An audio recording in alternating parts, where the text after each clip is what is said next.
In this video, we're going to break down the most insane Naruto theories. Let's get started with our first one. Kakashi's mother was an Inuzuka clan member. Kakashi Hatake might be way more connected to the Inuzuka clan than anyone ever bothered to notice. We're talking about the dog-obsessed ninja family that basically turned man's best friend into a literal combat strategy. And before you roll your eyes, consider this. Kakashi has spent his entire career surrounded by ninja dogs, using tracking abilities that rival actual Inuzuka clan members, and demonstrating a sense of smell that's canonically better than Kiba's. You know, Kiba Inuzuka, the guy whose entire identity revolves around having a good nose. Yeah, that's definitely normal for someone with zero Inuzuka blood. The whole thing starts making sense when you realize we know absolutely nothing about Kakashi's mother. She's the Kizer Soze of the Naruto universe. Died when he was young, never mentioned again, vanished from the narrative like she never existed. For a series that gives us the complete family tree of basically every character down to their third cousin twice removed, this absence is louder than Naruto yelling about becoming Hokage. It's like Kishimoto put a giant neon sign saying, "Mystery here," and everyone just walked past it to obsess over what's under Kakashi's mask instead. During the Land of Waves arc, Kakashi does something that should have raised more eyebrows than it did. He summons an entire pack of ninja dogs, and we're talking a full squad here, 8 different dogs with individual personalities and combat roles. Pakun, Bull, Urushi, Shiba, Bisuke, Akino, Uhei, and Guruko. That's an entire kennel of specialized combat animals that he's raised since they were puppies. Most ninja can maybe summon one creature if they're lucky. Kakashi's out here running what's basically a canine special forces unit. The dude has more dogs than the actual Inuzuka clan members we see in the series. That's like finding out your accountant has more sports cars than a Formula 1 driver and thinking, yeah, seems legit. But here's where it gets really interesting. Kakashi's sense of smell is explicitly stated to be better than Kiba Inuzuka's. Let that marinate for a second. Kiba, whose entire fighting style revolves around enhanced senses inherited from his clan bloodline, gets outperformed in the nose department by a guy who supposedly has genetic connection to that ability whatsoever. The data books literally confirm this. Kakashi's olfactory abilities surpass those of an Inuzuka clan member. That's like someone with zero Uchiha DNA seeing better than Sasuke. You'd think maybe, just maybe, there's some Inuzuka genetics floating around in that gene pool. Throughout the series, Kakashi demonstrates tracking abilities that align perfectly with Inuzuka clan techniques. When fighting Zabuza on the bridge, he summons his ninkin to track the missing nin through microscopic traces of blood on Zabuza's sword. This level of scent-based tracking mirrors exactly what Inuzuka clan members do, using enhanced olfactory senses to follow targets across impossible distances. Kakashi's dogs locate their target through smell, coordinate pack tactics, and even communicate intelligence back to him. This whole operation runs smoother than most marriages, suggesting years of inherited instinct rather than just really good training. The Inuzuka clan is known for their close partnerships with canine companions, treating them as equals rather than tools. Look at how Kakashi interacts with his ninkin. He raised them from puppies, knows their individual personalities, and treats them with genuine respect and affection. When Pakun talks back to him, Kakashi actually listens instead of pulling rank. Compare this to how most summoning contracts work in Naruto. Gamabunta barely tolerates Naruto for half the series. The snakes are generally terrible, but Kakashi's relationship with his dogs mirrors the Inuzuka philosophy perfectly: partnership over domination, cooperation over command. Consider the timeline too. Sakumo Hatake, Kakashi's father, was famous enough that everyone knew him as the White Fang of Konoha, a guy that prominent presumably had options when it came to marriage. The Inuzuka clan, while lacking the flash of the Uchiha or the political clout of the Hyuga, represented a solid alliance for someone in Sakumo's position. An Inuzuka marriage would have made tactical sense, combining Sakumo's legendary combat prowess with Inuzuka tracking abilities and enhanced senses. Their kids would be absolute units on the battlefield. The series gives us zero explanation for why Kakashi possesses these specific abilities. He just happens to have ninja dogs. He just happens to have supernatural smell. He just happens to use canine-themed techniques throughout his career. At some point, coincidence stops being a valid explanation and starts being willful ignorance. When you add up the enhanced senses, the summoning contract, the tracking expertise, and the complete void where information about his mother should be, you get a pretty compelling picture. Here's another detail that's easy to miss. Kakashi's casual mastery of canine-based jutsu goes beyond simple summoning. He's created original techniques that incorporate his dogs into combat strategy, using them for reconnaissance, interception, and even coordinated attacks. This level of integration suggests an intuitive understanding of canine behavior that typically comes from bloodline familiarity. The Inuzuka clan members grow up with this knowledge baked into their DNA. Kakashi apparently just woke up one day and decided to be better at dog jutsu than people whose literal family legacy is dog jutsu. The medical implications are worth considering too. Enhanced senses in the Naruto universe typically stem from genetic factors. The Inuzuka clan's abilities are hereditary, passed down through generations alongside their partnership contracts with ninja hounds. Kakashi demonstrating these same abilities while claiming zero Inuzuka heritage makes about as much sense as Naruto having a Byakugan just because he felt like it. Genetic traits work a certain way in this universe, and Kakashi's abilities fit the Inuzuka profile like a glove. Even the way other characters treat this information is suspicious. When Kakashi shows up with his dog pack, nobody questions it. When he outperforms Kiba in tracking, it's treated as just another day at the office. The lack of surprise suggests that maybe people in universe actually know something the audience doesn't. Maybe his Inuzuka connection was always just understood among Konoha's upper ranks, filed away as one of those things everybody knows but nobody discusses. Like how everyone pretended Naruto wasn't the fourth Hokage's kid, despite him being a blonde Jinchuriki with the exact same face. Kakashi's mother was likely an Inuzuka, and somehow this incredibly relevant detail got buried deeper than Obito under those rocks. Whether it was intentional secrecy, wartime complications, or just narrative convenience, the evidence points to an Inuzuka bloodline that explains Kakashi's otherwise inexplicable mastery of canine-based abilities. The guy's out here making Kiba look like an amateur in the family business. Let's move on to the next theory, and this one's wild. Kabuto was Jiraiya's double agent. Kabuto Yakushi played more sides than a dodecahedron, but there's one allegiance that never gets mentioned in the series: his secret loyalty to Jiraiya and Konoha. Yeah, the guy who spent years as Orochimaru's right-hand man might have been feeding intelligence to the Toad Sage this whole time. Before you dismiss this as conspiracy theory nonsense, consider how Jiraiya always seemed to know exactly what Orochimaru was planning, where his hideouts were, and what experiments he was running. That's either the world's best spy network, or Jiraiya had someone on the inside feeding him information like WikiLeaks for snake-based war crimes. Jiraiya's intelligence network was legendary. The man could track down Tsunade in random gambling halls across the continent, knew about Akatsuki's movements before they happened, and somehow always showed up at exactly the right moment to counter Orochimaru's schemes. When he takes Naruto to find Tsunade, he already knows Orochimaru needs her medical expertise for his arm problem.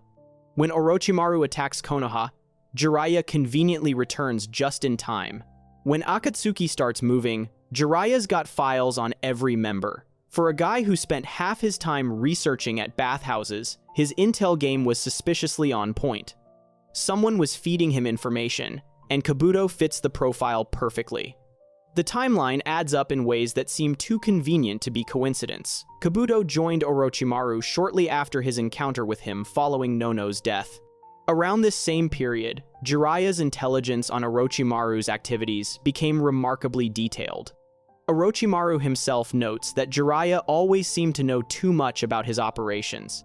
When Orochimaru needs Tsunade to heal his arms, Jiraiya's already tracking her down. When Orochimaru plans to transfer into Sasuke's body, Jiraiya knows the general time frame.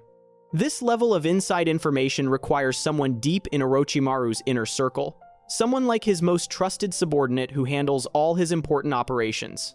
Kabuto's behavior during the Konoha crush raises eyebrows when you examine it closely. He initiates the invasion early because Gaara gets injured, essentially sabotaging the original plan. Then, during the actual fighting, he and Baki get cornered by Kakashi and Gii, two of Konoha's strongest jonin, and Kabuto's response is to immediately bail when he sees Orochimaru fleeing. A guy who later goes toe-to-toe with Sasuke and Itachi simultaneously somehow couldn't handle a brief skirmish? He was throwing the fight, creating plausible deniability while ensuring he didn't actually harm any Konoha ninja. Classic double agent playbook. Look busy, don't accomplish anything meaningful, extract when convenient. The medical assistance he provides to Konoha ninja throughout Part 1 reads like a resume of accidentally helping the enemy. He heals Hinata during the Chunin exams when she has a coughing fit. He warns Team 7 about opening their scroll in the Forest of Death, preventing their disqualification. He saves them from Team Oboro.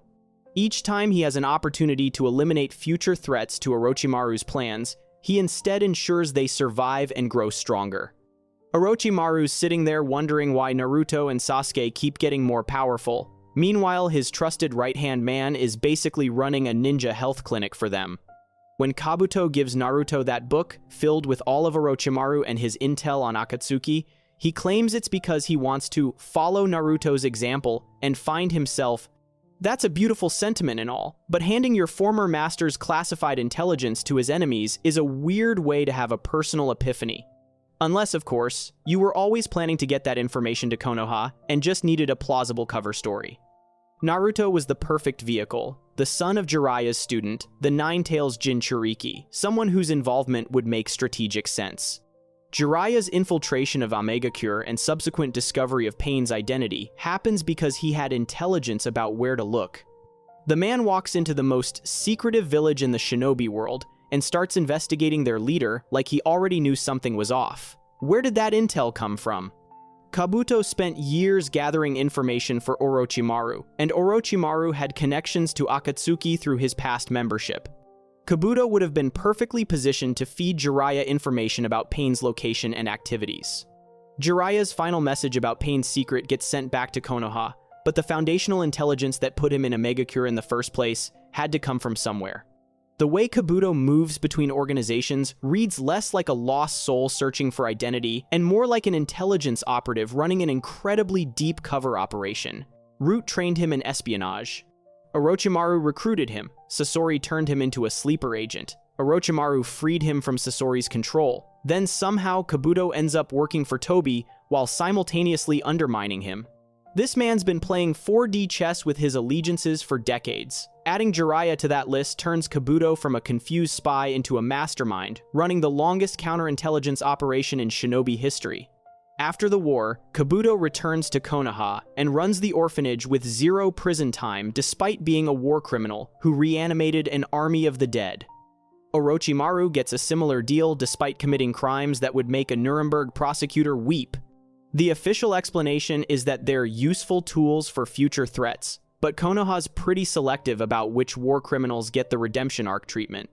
Kabuto receiving this treatment makes significantly more sense if he'd been feeding Konoha intelligence for years. That's payment for services rendered. The ultimate irony would be that Orochimaru, who prided himself on manipulation and control, spent years with a double agent as his most trusted subordinate. Jiraiya, who always seemed like the goofy one of the Sannin, potentially ran the most successful intelligence operation in the series.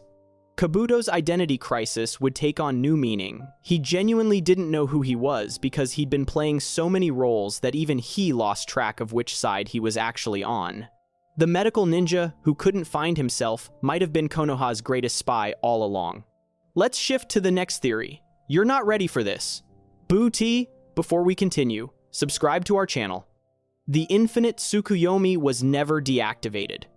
Everything that happens after Madara casts the infinite tsukuyomi might just be Naruto's ultimate dream sequence. The happy ending where Sasuke comes home, everyone forgives each other, and Naruto becomes Hokage with a perfect family could all be happening inside a genjutsu cocoon, while the real Naruto's chakra gets drained by the God Tree. For a series built on themes of pain, sacrifice, and bitter realities, the ending reads like someone's wish fulfillment fanfiction. The infinite tsukuyomi operates by giving people their deepest desires. Hinata dreams of being with Naruto. Tsunade dreams of a world where nobody she loved died. Kiba dreams of being Hokage. When Madara activates it, The bright light traps every living being in a personalized fantasy, while the god tree's roots bind them for chakra extraction. The only people supposedly protected are those under Sasuke's Susanoo and the reanimated Hokage. Everyone else gets their custom dream package delivered straight to their brain. The official story claims Naruto and Sasuke released the technique by combining Rinnegan power with all 9-tailed beasts' chakra. Except, here's the thing about genjutsu, this powerful, how would you even know if you'd been released? If you're Naruto, dreaming that you and Sasuke saved everyone, would that dream feel any different from actually doing it? That's like asking someone in a coma dream if they're sure they're really awake. Look at what Naruto's deepest desires would be. He wants acknowledgement from the village. Boom. He becomes the most celebrated hero in history. He wants Sasuke back. Boom. Sasuke returns, and they're best friends again. He wants to be Hokage. Boom. He gets the hat and the office. He wants a family. Boom. Hinata and 2 kids who adore him. He wants lasting peace. Boom. Unprecedented village alliance. He wants Kurama as an actual friend. Boom. Genuine partnership. Every single thing that happens post-infinite Tsukuyomi aligns perfectly with Naruto's ideal life checklist. The tonal shift after the technique activates is jarring enough to give you whiplash. For 700 chapters, Naruto operated on the principle that the ninja world is brutal. People die, sacrifices must be made, and victory comes with devastating costs. Then suddenly, everything becomes sunshine and reconciliation. Sasuke, international terrorist, gets a slap on the wrist and permission to wander around doing whatever. Orochimaru, who killed the 3rd Hokage and conducted human experiments, ends up running a lab in Konoha with 0 consequences. Kabuto reanimates an army of the dead and somehow gets to run an orphanage. These aren't realistic outcomes. They're dream logic, where everyone gets redemption because the dreamer wants to believe people can change. The mechanics of releasing the infinite Tsukuyomi seem awfully convenient. You need someone with a Rinnegan, someone with combined chakra of all 9-tailed beasts, and they have to work together. That's a pretty narrow set of requirements, almost like a puzzle designed to have exactly one solution involving exactly the 2 main characters. It's the narrative equivalent of a video game final boss that can only be defeated by the specific combination of items you've been collecting. Dream sequences love tidy resolutions where everything you need appears at exactly the right moment. Naruto's dream would absolutely include everyone else getting happy endings too, because that's who he is. His entire philosophy revolves around not leaving anyone behind. When we see other people's infinite Tsukuyomi dreams, they're generous and interconnected. Hinata's dream includes Neji being alive, Tsunade's includes Dan becoming Hokage. The dreams consider everyone's happiness, which perfectly matches how Naruto would construct his ideal world, one where everybody wins. The series explicitly shows that people trapped in the infinite Tsukuyomi are completely convinced their dreams are real. Yamato experiences becoming Team 7's official captain and genuinely believes it's happening. Tenten is the only one aware she's in a genjutsu because she touched the sage's tools right before being caught. Everyone else has 0 clue. They're living their best lives while wrapped in tree bark, getting their life force drained. The technique is designed to be undetectable from the inside. So if Naruto is still trapped, he would have no way of knowing. There's also the suspicious detail that Madara, who planned this entire thing for decades, somehow didn't account for the exact scenario that defeats it. The guy who thought of everything, manipulated everyone, and had contingency plans for his contingency plans apparently forgot that a Rinnegan user could shield people, and he didn't consider that Naruto might have all the tailed beast's chakra despite that being public knowledge. It's almost like the solution exists because Naruto's dreaming mind needed a way to justify why he's free. The too perfect nature of the ending extends beyond Naruto's personal victories. Every major character gets closure, every conflict gets resolved, every villain either dies satisfied or finds redemption. That's not how the series operated before. Characters died with regrets. Villains escaped justice. Conflicts remained unresolved. The sudden shift to everything worked out exactly how it should feels less like earned storytelling and more like a dream wrapping up every loose end because it's approaching its conclusion. The real kicker is that if this theory is true, there's no way to prove it wrong from within the story. Any evidence that the genjutsu was released could be part of the genjutsu itself. Any character confirming they're free could be a dream construct. Madara created a prison that locks from the inside and throws away the key while making the inmates think they're running the asylum. Let's head into the next theory, and it's a crazy one. Kakashi and Rin had mutual romantic feelings. Kakashi Hataki's relationship with Rin Nohara goes way deeper than the protective teammate narrative the series tries to sell. The man spent decades visiting her grave, suffered crippling PTSD that lasted into his adult years, and carried guilt so profound it nearly broke him during Pain's assault on Konoha. That's the emotional devastation of losing someone you were in love with. The series confirms Rin loved Kakashi, but his response to her death suggests those feelings went both ways, even if he never admitted it to himself or anyone else. Rin's feelings for Kakashi are canon. She tried to confess to him, though the timing was terrible, right after Obito got crushed under rocks. Kakashi himself later reveals this to Obito, explaining that he chose to abandon Rin when she attempted her confession. The series explicitly states that Rin had romantic feelings for Kakashi, not Obito, despite Obito's obvious devotion to her. She loved the prodigy, the genius, the guy who graduated the academy at age 5 and became Chunin at 6. Classic tragic setup. Girl loves boy A, boy B loves girl. Boy A is emotionally unavailable. What makes this a theory rather than confirmed canon is whether Kakashi reciprocated those feelings. The series never explicitly states he loved her romantically, but his behavior after her death tells a story that friendship and guilt alone can't fully explain. Kakashi developed full-blown post-traumatic stress disorder from killing Rin. He suffered recurring nightmares where the impaled Rin would whisper his name before angrily screaming it, leaving him terrified and guilt-ridden.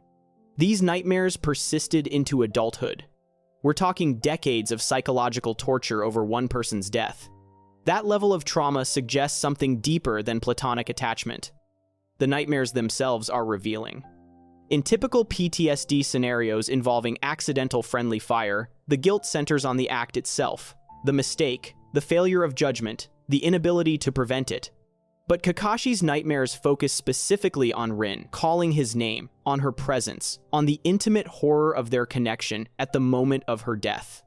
His subconscious is processing the trauma of being used as a weapon by someone who loved him, someone he potentially loved back but never got the chance to explore that with. Kakashi's grave visiting routine goes beyond paying respects. He cleans her tombstone, leaves flowers, and shares classified information with her, including telling her about Naruto Uzumaki's birth, one of Konoha's most sensitive secrets. Sharing intel with a dead person's grave is objectively insane from a security standpoint, but it reveals how Kakashi maintained an ongoing relationship with Rin's memory. He talked to her like she was still there, still someone he trusted with his deepest secrets, still someone whose opinion mattered. People do this with lost romantic partners. They do it significantly less with former teammates they merely felt guilty about. The series explicitly notes that Rin's death affected Kakashi more so than usual since Rin had loved Kakashi and had also used him to kill her with his own hands. The compounding factors are the combination that destroyed him. If Kakashi didn't reciprocate her feelings, the guilt would still be massive, but the specific psychological damage he sustained suggests the horror of realizing too late that he might have loved her back. The tragedy is, I killed someone I had feelings for, and now I'll never know what we could have been. Kakashi's emotional unavailability throughout the series makes sense if you view it through the lens of romantic loss. The man reads porn in public to avoid genuine human connection. He's famous for being late, distant, and difficult to get close to.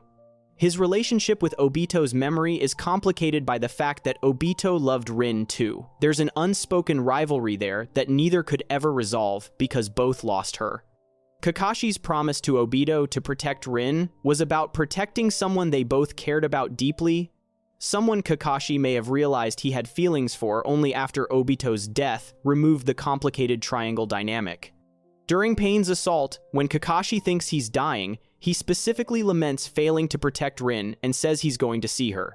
Not see the team or see Obito and Rin, he singles her out. Even in what he believes are his final moments, Rin is the person he thinks about, the person he's failed, the person he wants to reunite with. That's the language of romantic loss, of someone dying with unfinished emotional business with a person they loved. The mask Kakashi wears is emotional. He hides his face the same way he hides his heart, never letting anyone see what he's really feeling. Rin's death might have been the moment he put that emotional mask on permanently. Loving someone and losing them in the worst possible way, being the instrument of their death while they sacrifice themselves to protect the village, would absolutely explain why Kakashi spent the rest of his life avoiding real Bport. Intimacy. Better to keep everyone at arm's length than risk that kind of devastating loss again. The series gives us a Kakashi who never pursues romantic relationships, never shows interest in anyone, and remains emotionally closed off well into his 40s. That's someone who experienced romantic trauma so severe, it permanently altered how they relate to people. Rin died, loving him, and he died a little bit with her, spending the next 30 years visiting her grave and wondering what might have been. Let's roll into the next theory. This one might shock you. Naruto's isolation was intentionally orchestrated. The third Hokage might have deliberately engineered Naruto's traumatic childhood as a calculated strategy to create the perfect weapon disguised as a hero. Hiruzen Sarutobi, the supposedly benevolent grandfather figure, stood by while a child under his direct protection grew up alone, hated, and psychologically damaged, all while possessing the nuclear option to intervene at any moment. For someone who claims to embody the will of fire and protect the village's children, his handling of Naruto reads less like tragic oversight and more like a social experiment with a sample size of one traumatized orphan. Hiruzen's position gave him absolute authority over Naruto's upbringing. As Hokage, he controlled the village's resources, made executive decisions, and specifically took responsibility for monitoring the Nine Tails Jinchuriki. He personally provided Naruto with an allowance and housing, proving he had direct oversight of the situation. This means every decision about Naruto's living conditions, education, and social environment went through or was approved by him. The third didn't accidentally forget about Naruto while dealing with village politics, did. He made active choices about how that kid would grow up. The living situation alone raises red flags bigger than the ones Naruto planted on the Hokage monument. Hiruzen gave a small child his own apartment with zero adult supervision, no family structure, and minimal financial support. The village had orphanages. Kabuto grew up in one funded by Konoha. Retired Anbyu existed who could have been assigned as guardians. The Sarutobi clan could have taken him in as a ward without formally adopting him. Kakashi, as Minato's student, had an obvious connection. Literally dozens of options existed that would have given Naruto a semi-normal childhood while maintaining security protocols. Instead, Hiruzen chose the option that guaranteed maximum isolation and psychological damage. A child who knew nothing about his parents, his heritage, or why everyone in the village treated him like radioactive waste. The third made it illegal to discuss Naruto's status as a Jinchuriki, but somehow allowed the entire village to know anyway and treat him accordingly. That's deliberate policy with plausible deniability. Keep the truth officially secret while letting social pressure do the work of making Naruto an outcast. The pattern becomes clear when you examine what Hiruzen prevented versus what he allowed. He prevented people from telling Naruto about the Nine Tails, maintaining ignorance that ensured the kid couldn't understand or process his situation. He prevented formal adoption or foster care, keeping Naruto from developing normal family attachments. He prevented any real intervention in the bullying and social ostracism, letting it continue for over a decade. What he did allow was exactly the conditions that would forge someone into either a perfectly loyal weapon or a complete psychopath, and Hiruzen clearly bet on the former. Consider the alternative scenario where Hiruzen actually protected Naruto. The kid grows up in the Sarutobi household or with a trusted family, receives proper education and training from the start, develops healthy relationships, and learns about his parents' sacrifice in an age-appropriate way. That Naruto would probably become a competent ninja, but he wouldn't have the desperate need for acknowledgement that drove him to pursue the Hokage dream with religious fervor. He wouldn't have the bone-deep understanding of loneliness that let him connect with other damaged people. He wouldn't have the determination born from being told he's worthless and having something to prove. The Naruto that Hiruzen's neglect created was perfect for the role he needed to fill. Someone powerful enough to protect the village, damaged enough to be motivated by acceptance rather than ambition, and empathetic enough to understand and redeem other broken people. That's the result of carefully calibrated trauma designed to produce specific psychological outcomes. Hiruzen was Hokage during 3 wars. He understood how to weaponize people. He just usually did it to adults who volunteered. The timing of interventions reveals the strategy. Hiruzen only stepped in when Naruto was in immediate danger of going completely off the rails, like when Mizuki revealed the Nine-Tails secret. Otherwise, he maintained just enough distance to let the suffering continue while preventing total collapse. That's managed adversity, carefully balanced to build character without breaking the subject entirely. Every major figure from Naruto's childhood enabled this system. Iruka initially bought into the hatred before his guilt-powered redemption arc. The academy teachers passed a kid who could barely perform basic jutsu because keeping him in the village was more important than actual education standards. The ramen guy gets credit for basic human decency like it's revolutionary. The bar for helping Naruto was set so low it was practically underground, and somehow most adults still failed to clear it. The results proved Hiruzen's methods, which makes them even more disturbing. Naruto became exactly what the village needed, a Jinchuriki who loved Konoha despite every reason to burn it down, who embodied the will of fire despite never receiving its warmth, and who protected people who spent his entire childhood treating him like a monster. The third Hokage created a perfect asset through systematic childhood trauma, then died before facing any consequences for it. Naruto might have forgiven the village, but the village never had to actually reckon with what it did to a child under its protection. Let's move to the next theory, and trust me, it's unexpected. The Totsuka blade and Yata mirror were planted. Itachi Uchiha just happened to stumble upon 2 of the most legendary weapons in shinobi history, the Totsuka blade and the Yata mirror, purely by accident? That's the story we're supposed to accept? A guy who planned every detail of his life down to the exact moment of his death somehow got cosmically lucky and found both the ultimate sword and the ultimate shield just lying around waiting for him to pick them up. The odds of that happening naturally are about the same as Naruto passing a written exam on his first try. Someone planted those weapons specifically for Itachi, knowing exactly what he'd need for his final confrontation with Sasuke. The Totsuka blade is described as a legendary ethereal weapon capable of sealing anything it pierces in a permanent genjutsu dream state. The Yata mirror is an equally mythical shield that can change its nature to nullify any attack. These are the kind of artifacts that entire wars get fought over, that clans would kill to possess, that shouldn't just be sitting in some cave waiting for someone to trip over them. Itachi supposedly found both of them at some point during his years as a missing nin, which is treated as unremarkable when it should be the single most suspicious coincidence in the entire series. Itachi's Susanoo manifesting with these weapons built into it suggests they were always meant for him specifically. Other Susanoo users get generic spiritual weapons. Sasuke gets a bow and sword, Madara gets swords, Kakashi gets shuriken. Itachi gets the 2 most overpowered legendary artifacts in existence that perfectly complement each other and happen to counter exactly the threats he'd face. The Totsuka blade sealed Orochimaru, who'd been trying to steal Sasuke's body, and represented an ongoing threat. The Yata mirror defended against all of Sasuke's attacks during their battle. It's almost like someone knew the script ahead of time. The timing is way too convenient. Itachi spent years in Akatsuki, accumulating power and gathering intelligence, then suddenly has both weapons ready for his final battle with Sasuke.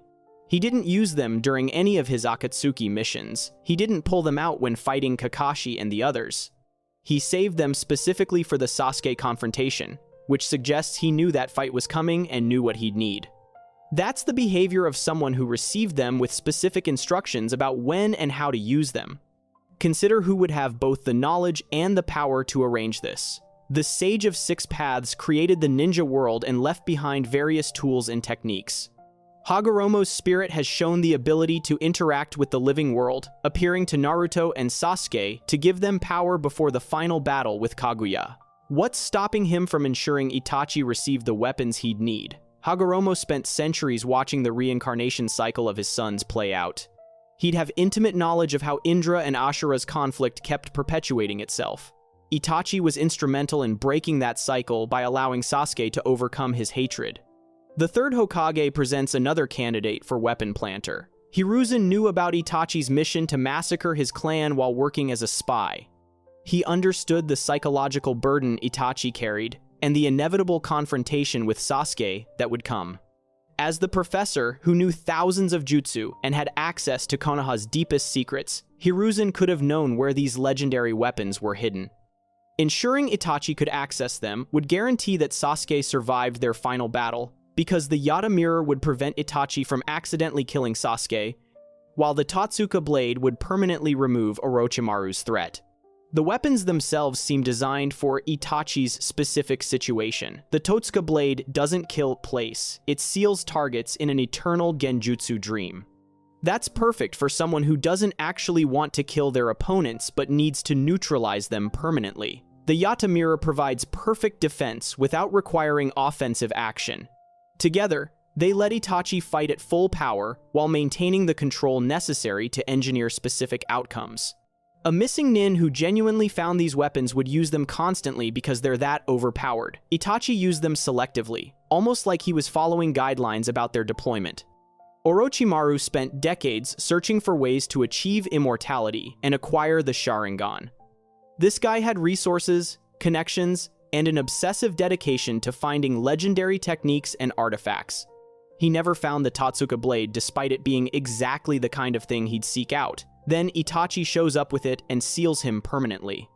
Either Orochimaru, one of the legendary Sannin with spies everywhere, was terrible at his job, or the blade wasn't available to be found until someone decided Itachi should have it. The series treats these weapons as personal quirks of Itachi's Susanoo, rather than the world-changing artifacts they actually are. Nobody asks where he got them. Nobody tries to retrieve them after his death. Nobody even mentions that the guy who just died had two legendary weapons that could reshape power dynamics in the ninja world. That silence suggests insider knowledge. People in the know understood these weapons were always meant for Itachi's specific purpose, and that their story ended with him. Black Zetsu spent 1,000 years manipulating events toward Kaguya's resurrection. He altered the Uchiha Stone Tablet, orchestrated the infinite Tsukuyomi plan, and positioned every piece for the final game, but somehow missed that Itachi had weapons capable of permanently sealing threats. Either Black Zetsu knew and calculated that Itachi's role was necessary for his larger plan, or someone operating on his level intervened to arm Itachi specifically to counter threats to that plan's success. The mythology of the weapons emphasizes their legendary status. They appear in stories, people doubt their existence, and their discovery should be a momentous event. Instead, we get Itachi found them somewhere with zero follow-up or explanation.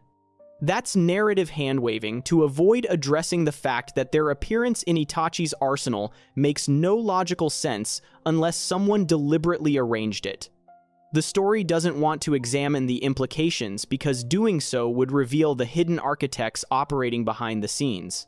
Itachi's entire life was orchestrated by others. Danzo and the village leadership manipulated him into the massacre. Obito, Tobi, used the Uchiha situation to further his own goals. Even Itachi's sacrifice for Sasuke fit into larger plans about breaking the cycle of hatred. Given that his whole existence was shaped by hidden hands, why would the sudden appearance of exactly the right weapons for his final act be different? Someone made sure Itachi had what he needed, because his death served purposes beyond just resolving the Uchiha brothers' conflict. Let's jump into the next theory, and it goes deeper than you think. And don't forget to subscribe to our channel if you enjoy our content. Orochimaru targets Sarada Uchiha. Orochimaru's sudden transformation from body-snatching war criminal to misunderstood parent doing science experiments is one of the most absurd redemption arcs in the series. The guy who spent decades trying to steal Sasuke's body, who murdered countless people pursuing immortality, and the Sharingan, that guy is supposedly reformed? Meanwhile, he's created synthetic humans and positioned one of them, Mitsuki, directly on Team 7 alongside Sarada Uchiha, the last young Uchiha with access to the Sharingan. That's the setup for Orochimaru's next attempt at acquiring an Uchiha body. this time with decades of preparation and a perfect inside agent. The Mitsuki backstory episode reveals the depth of Orochimaru's manipulation capabilities. He created multiple versions of Mitsuki, erased his memories 6 times, and staged elaborate scenarios with fake conflicts to produce a specific outcome. Orochimaru literally designed a child's entire personality through repeated experimentation and memory manipulation. Someone willing to do that to their own creation would absolutely use that creation as a tool for larger schemes. Sarada represents everything Orochimaru's wanted for decades in a conveniently vulnerable package. She's young with decades of use ahead. A direct Uchiha descendant from Sasuke's bloodline has activated her Sharingan, but lacks the combat experience and paranoia that made Sasuke and Itachi difficult targets. She's also part of the new generation that doesn't remember what Orochimaru did during the war, making her less suspicious of him. The placement of Mitsuki on Team 7 is too convenient to be random. Konoha assigns genin teams carefully based on balance and compatibility. Somehow, Orochimaru's synthetic child ends up on the same team as the Hokage's son and the last available young Uchiha. Orochimaru spent years planning to get close to Sasuke through the Chunin exams. Placing Mitsuki directly on Sarada's team from day one gives him access and trust that would take years to build otherwise. Mitsuki's programming makes him the perfect infiltration tool. Orochimaru specifically designed Mitsuki to find his own son, someone to follow and trust completely. That unwavering loyalty extends to his entire team. Mitsuki isn't consciously spying, which makes him more effective. He naturally reports back to his parent and provides information without realizing he's being used. The memory manipulation capabilities Orochimaru demonstrated are terrifying in their implications. He erased and rebuilt Mitsuki's memories 6 times until achieving the desired result, selectively removing extraneous memories while leaving personality and abilities intact. That technology, applied to Sarada, could allow Orochimaru to condition her over years through gradual memory adjustments and implanted suggestions. By the time he makes his move, Sarada might trust him enough to voluntarily participate in some experiment that ends with body transfer. The timeline works in Orochimaru's favor now more than ever. Sasuke is almost never in the village, leaving Sarada without her father's protection and experience with Orochimaru's methods. Naruto trusts Orochimaru enough to let Mitsuki attend the academy and join genin teams. The previous generation's vigilance has relaxed because they want to believe people can change. Orochimaru gets the benefit of every doubt while operating with more freedom than he's had since before defecting from Konoha. Orochimaru's supposed reformation never addressed his core motivation, the pursuit of knowledge and immortality.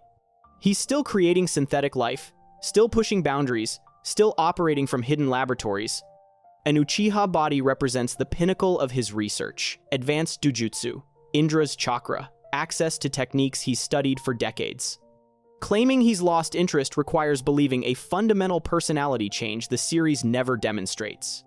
The episode's revelation of Orochimaru's patient, long-term planning, is the most damning evidence. He conducted 6 separate attempts to create the right version of Mitsuki, each involving elaborate scenarios and weeks or months of setup.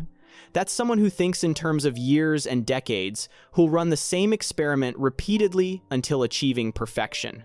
His approach to acquiring Sarada's body would follow the same pattern: years of preparation, multiple contingencies, and absolute commitment to the end goal. The friendship between Mitsuki and Sarada is the foundation Orochimaru's building for the moment he makes his move. Let's slide over to the next theory. This one's on another level. Each Akatsuki member represents a reason for war. The Akatsuki was a living philosophy textbook on why humans go to war. Each member embodied a different historical motivation for conflict, creating a complete taxonomy of warfare's causes. Pain wanted peace through overwhelming force. Hidan fought for religious extremism. Kakuzu represented economic exploitation. Kisame exposed the lies nations tell themselves. Itachi sacrificed for national security. Deidara pursued artistic expression through destruction. Sasori sought to preserve beauty eternally. Orochimaru chased scientific advancement at any cost. Together, they formed a perfectly constructed argument about why war exists and will always exist. Pain's philosophy is the most overtly stated. After Yahiko's death, Nagato concluded the world would never willingly consent to peace, and that previous pacifist approaches were futile. His solution was creating such catastrophic death and destruction that humanity could never again stomach conflict. He planned to harness tailed beast chakra to create a genjutsu that would wipe out one side in any war, creating small periods of peace through fear in an endless chain of hatred. That's the classic peace through superior firepower doctrine that's driven arms races throughout history. Nations stockpile weapons not to use them, but to make using them unthinkable. Pain took that concept to its logical extreme. Hidan represents religious extremism as a catalyst for war. He's a fanatic devotee of Jashin who views killing as a sacred ritual and immortality as divine blessing. Religious conflict drives some of history's bloodiest wars, crusades, jihads, sectarian violence where people kill because they believe their god demands it. Hidan constantly clashes with Kakuzu because he views the latter's obsession with money as sacrilegious. To Hidan, everything is about faith and ritual, and those who don't share his beliefs deserve death. He even considers Kakuzu's time-wasting habits as offenses against his religion. Kakuzu embodies economic warfare and mercenary profit.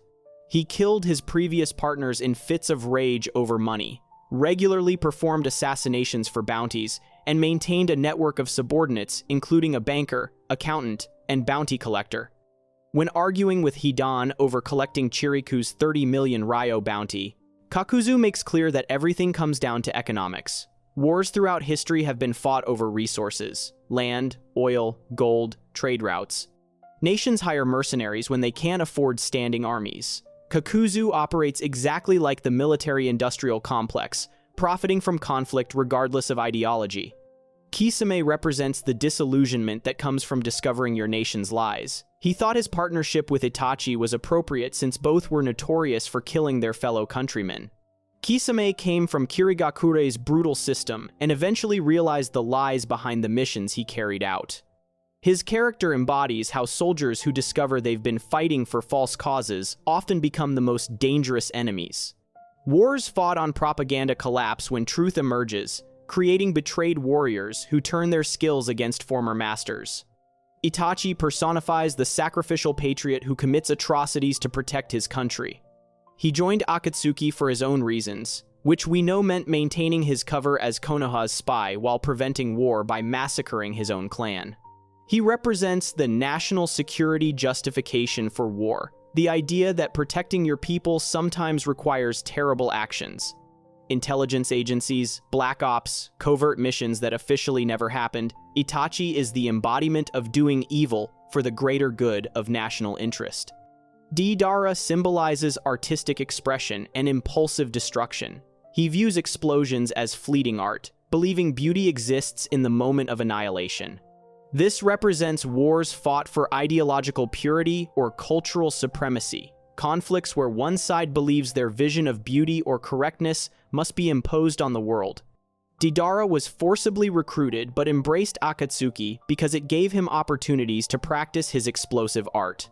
He's the true believer in creative destruction, the revolutionary who tears down existing structures to make room for his vision. Sasori embodies the desire to preserve and control through eternal beauty. He believes art is eternal, manifested through puppets that never decay. He literally turns people into permanent objects, preserving them forever under his control. This represents colonialism and imperialism, the urge to freeze cultures in time, to control and preserve them like museum pieces. Sasori held grudges, maintained puppet bodies for decades, and sought to make everything permanent and unchanging under his dominion. Orochimaru represents scientific advancement pursued without ethical constraints. He wanted immortality and the Sharingan, conducting human experiments and defecting when Itachi refused to be his next body. This embodies wars, fought for technological advantage or medical knowledge. Unit 731, Nazi experiments, atomic weapons development. The pursuit of knowledge that justifies any atrocity because the results will advance human capability. Orochimaru's quest for understanding human potential led him to commit every war crime imaginable. The brilliance of this structure is that it's not theoretical these are actual reasons nations go to war. Fear-based deterrence, religious extremism, economic gain, exposed lies creating betrayal, national security threats, ideological purity, cultural preservation, scientific advancement. Akatsuki was a complete philosophy of why humans fight, with each member serving as a living case study. Black Zetsu orchestrated the entire organization knowing these motivations would attract exactly the right people for his plans. By assembling individuals who each embodied a different war philosophy, he created an unstoppable force because they represented every possible justification for conflict. You can't argue against Akatsuki without arguing against the fundamental reasons humanity has always fought. Pain literally says their goal is making the entire shinobi system obsolete, and they nearly succeeded because they understood war better than anyone else. Let's get into the next theory. You probably never saw this coming. Sasuke never learned domestic chores. The Uchiha massacre happened when Sasuke was 7 years old, critically, before he would have learned basic life skills like laundry, cooking, or general household maintenance.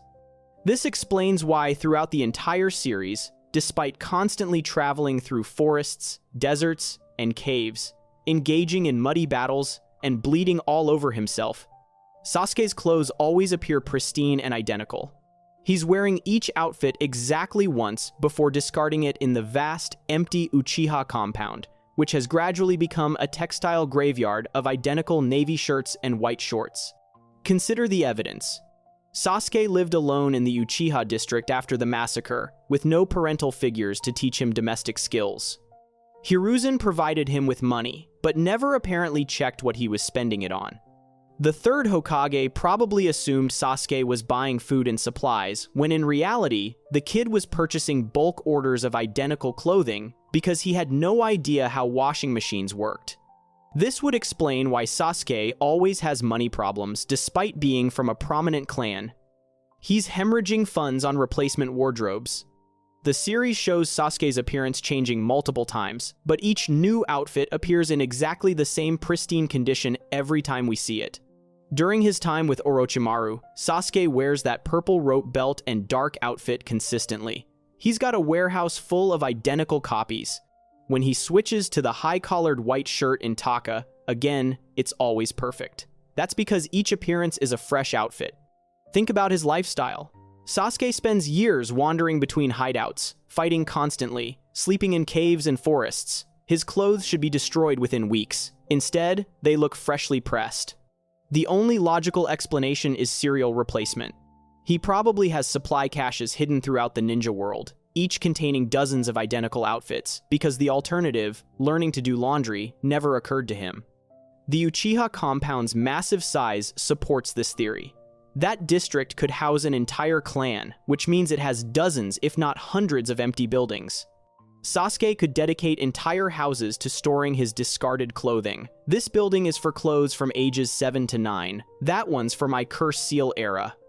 The warehouse by the Naka Shrine is all Taka outfits. The compound becomes less of a tragic memorial and more of the world's most depressing walk-in closet. This also explains why Sasuke never invites anyone to his home. It's not just emotional distance. The place is literally unusable, filled floor to ceiling with slightly dirty versions of the same outfit.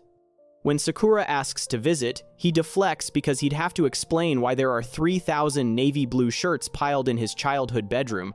His traveling companions never question this because they assume he has some storage jutsu or that ninja clothes are self-cleaning or something. But the truth is simpler and sadder. Sasuke Uchiha, genius ninja who mastered the Chidori at 12, cannot operate a washing machine because his entire family was murdered before laundry day. The economic implications alone are staggering.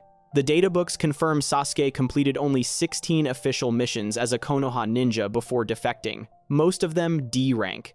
His total mission earnings couldn't have been more than a few 100,000 ryo. Yet he maintains a wardrobe operation that would require constant replenishment. Where's the money coming from?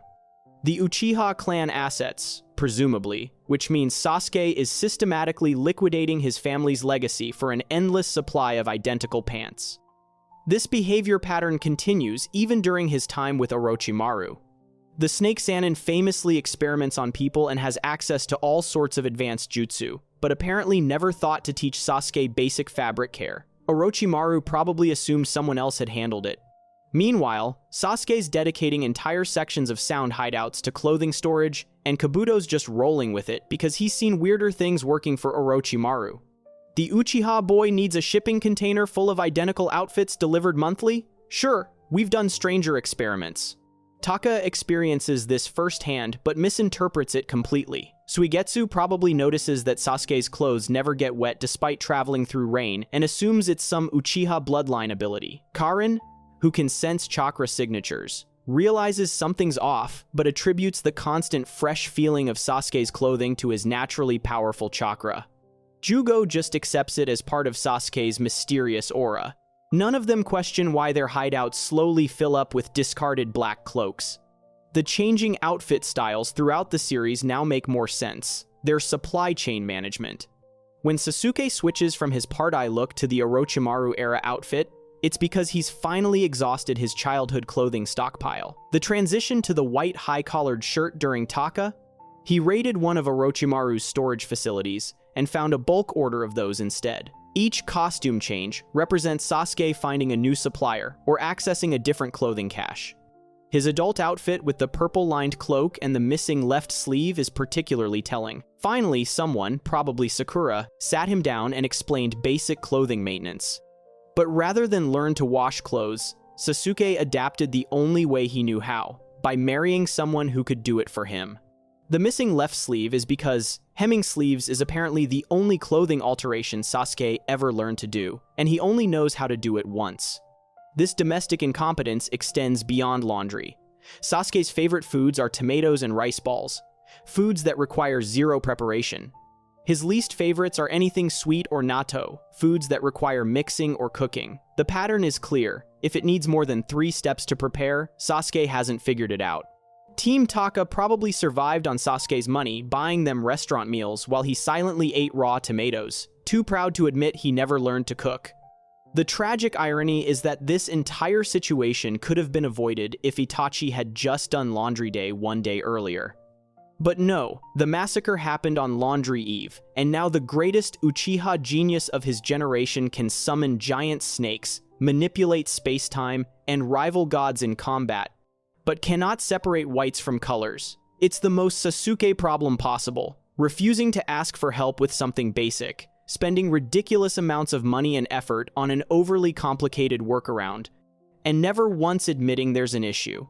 When Sasuke finally returns to Konoha and Sakura discovers his clothing system, she probably doesn't know whether to laugh, cry, or stage an intervention.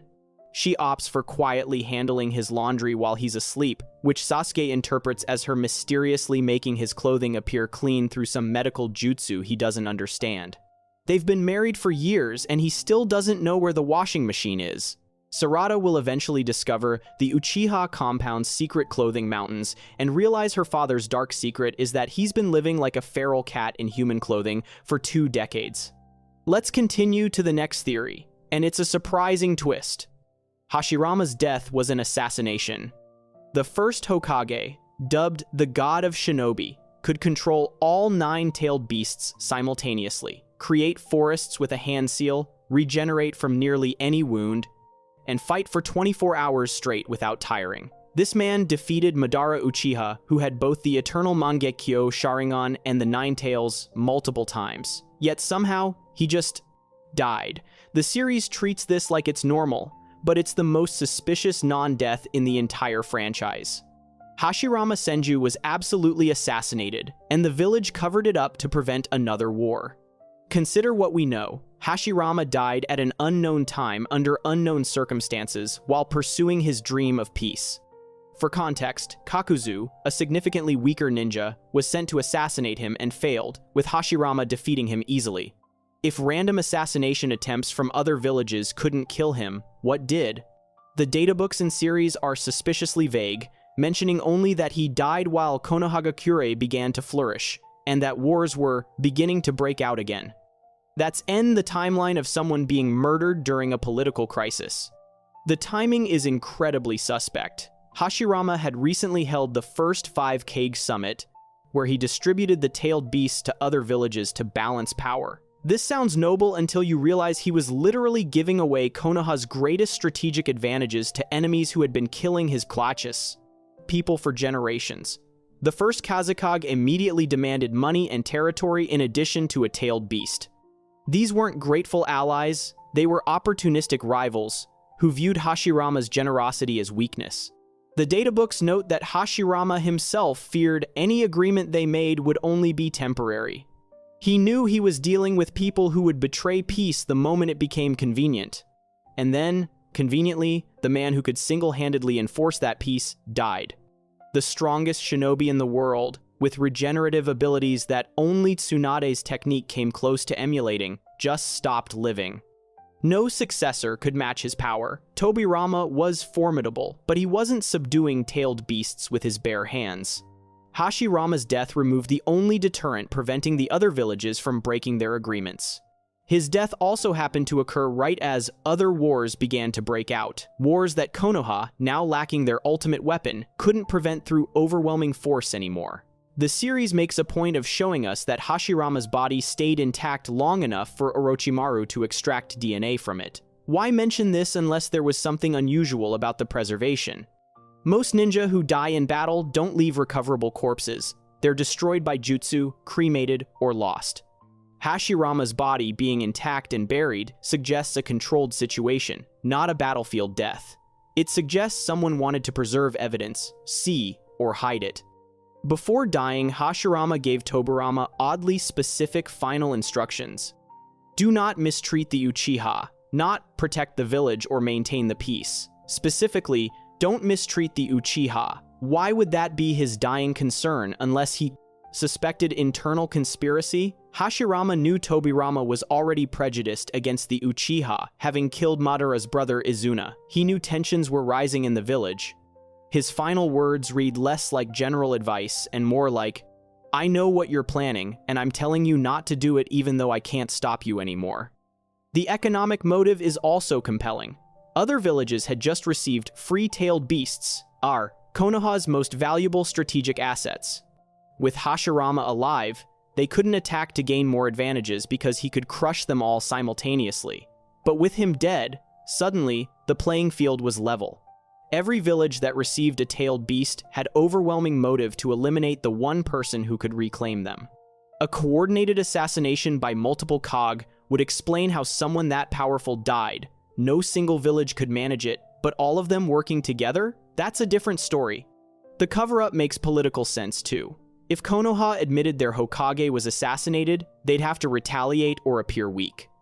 But they couldn't retaliate against multiple villages simultaneously. They'd lose. So instead, they pretend he died naturally or in some vague, undefined way, maintaining the illusion of strength while quietly scrambling to prepare for the wars they knew were coming. Tobirama takes power, immediately becomes more aggressive and militaristic than Hashirama ever was, and starts developing forbidden jutsu like the impure world reincarnation, techniques you create when you're desperately trying to compensate for a power vacuum. There's also the possibility of internal conspiracy. Hashirama's ideology of village-first loyalty and equal treatment of all clans directly threatened the established order. The Uchiha were increasingly isolated despite his efforts. Other clans had their own interests. Tobirama himself disagreed with Hashirama on fundamental principles. He thought Hashirama was too trusting, too idealistic, too willing to put others before Konoha's interests. The instructions about the Uchiha suggest Hashirama knew Tobirama would move against them the moment he could. What if Tobirama decided peace wasn't worth the cost? What if he concluded Hashirama's methods would destroy the village? Fratricide would explain the complete information blackout and why Tobirama was so prepared to take power immediately. The series never shows Hashirama's grave, never depicts his funeral, never has characters mourn him the way they mourn other Hokage. He's remembered as a legend, but not as a person who died. That's the treatment you give historical figures whose deaths are convenient myths rather than documented facts. Even in the war arc, when all the previous Hokage are reincarnated and explain their histories, Hashirama never mentions how he died. Tobirama never mentions it. Hiruzen never mentions it. The conspiracy of silence spans generations. The only thing we know for certain is that the strongest shinobi in history died at the most politically convenient moment possible for everyone who wanted him gone, leaving behind no explanation and a successor who immediately started preparing for war. The god of shinobi didn't die of natural causes. Gods don't work that way.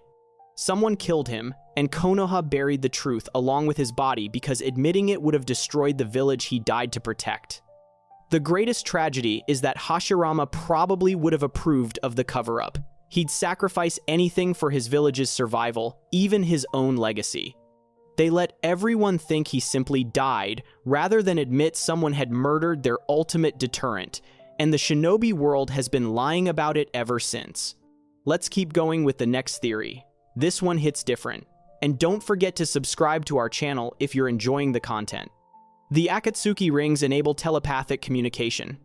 The Akatsuki are an international terrorist organization whose members operate independently across multiple countries, yet somehow they coordinate perfectly for complex rituals requiring precise chakra synchronization.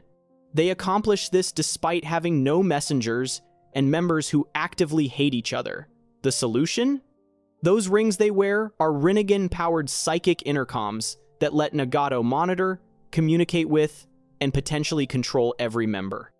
The rings are the Akatsuki's entire infrastructure, which explains why recovering them from dead members gets treated like someone dropped the nuclear launch codes. Every single Akatsuki member wears a ring with specific kanji on a specific finger. When members die, there's an immediate scramble to recover the rings. After Sasori dies, they specifically mention concern about his ring. After Kakuzu dies, they recover his ring. When Orochimaru defects, Deidara becomes obsessed with getting his ring back. These aren't sentimental keepsakes, they're critical operational equipment. You don't see similar concern about recovering their corpses, their weapons, or their distinctive cloaks, just the rings. The Gedo statue sealing ritual provides the clearest evidence. 9 members stand on the statue's fingers in specific positions, projecting their consciousness to seal tailed beasts.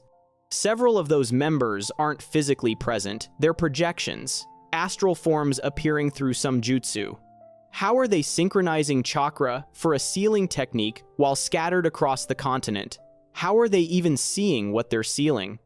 The rings create a chakra network that lets Nagato link all members together for these rituals, projecting their consciousness to a single location regardless of where their bodies actually are. Nagato's Rinnegan shares vision across multiple bodies. That's how the 6 paths of pain work. Each body sees through the same eyes, controlled by the same mind. The rings extend this ability to his organization. By wearing a ring attuned to a specific finger of the Gedo statue, each member becomes a node in Nagato's sensory network. He can monitor their locations, communicate orders, and synchronize their chakra when needed. Just direct mind-to-mind contact through objects that look like ordinary jewelry. It's basically a group chat, except the admin can read your thoughts and track your location 24/7. Specific fingers matter because each position on the Gedo statue corresponds to a specific tailed beast. The ring placement determines which position you occupy in the sealing formation. Itachi's ring goes on his right ring finger. Deidara's ring goes on his right index finger. These aren't arbitrary, they're hard-coded positions in Nagato's chakra network. You can't just swap rings with another member, because your ring is literally attuned to your specific role in the formation. When Orochimaru defects with his ring, they can't just make a new one. They have to recruit a new member and give them a different ring with a different position. When Sasori dies, Tobi takes his ring and his position. The rings aren't mass-produced. There are exactly 10, corresponding to the Gedo statue's 10 fingers. This limitation suggests complex creation requirements, likely involving Rinnegan abilities that Nagato alone possesses. The communication aspect explains numerous plot conveniences. How does Pain know when to summon everyone for a sealing? How do scattered members coordinate to capture specific tailed beasts at specific times? They're being directed in real time by someone who can monitor their positions and give them orders telepathically. That someone is Nagato, using the rings as a command and control network. Imagine if your boss could text you directly into your brain. That's the Akatsuki employment experience. Orochimaru, paranoid genius that he is, figured this out and defected specifically by leaving the organization entirely and keeping his ring to prevent replacement. He understood that wearing the ring meant being under surveillance. The fact that Akatsuki immediately marked him for death wasn't just revenge. He possessed a critical piece of their communication infrastructure, and they needed it back to maintain operational capacity. The power dynamic makes sense now. Akatsuki members are overwhelmingly powerful S-rank criminals who could destroy villages single-handedly, yet they follow orders from a crippled man hiding in a tower. Nagato has leverage beyond just the Rinnegan's raw power. He has a surveillance and communication system that makes betrayal nearly impossible. Step out of line, and he knows immediately. Try to defect, and he can coordinate other members to hunt you down before you escape the country. The series never explicitly explains the rings, because that would remove their mystique and reveal just how much control Nagato has over the organization. The evidence is overwhelming. Those rings are Rinnegan-powered chakra receivers that create a telepathic network, allowing Nagato to build the first true terrorist organization with perfect operational security. Nagato built a terrorist organization held together by mind control disguised as jewelry, and it worked perfectly until he died and the network collapsed. Let's step into the next theory, and it's a wild angle. The Uchiha made a pact with Tengu. The official story is that the curse of hatred originated with Indra Otsutsuki getting mad about his brother inheriting the family business. Classic sibling rivalry that somehow cursed an entire bloodline for centuries. Except that explanation is suspiciously convenient, like when your friend says they're just naturally good at guitar, but you find out they've been taking lessons for 5 years.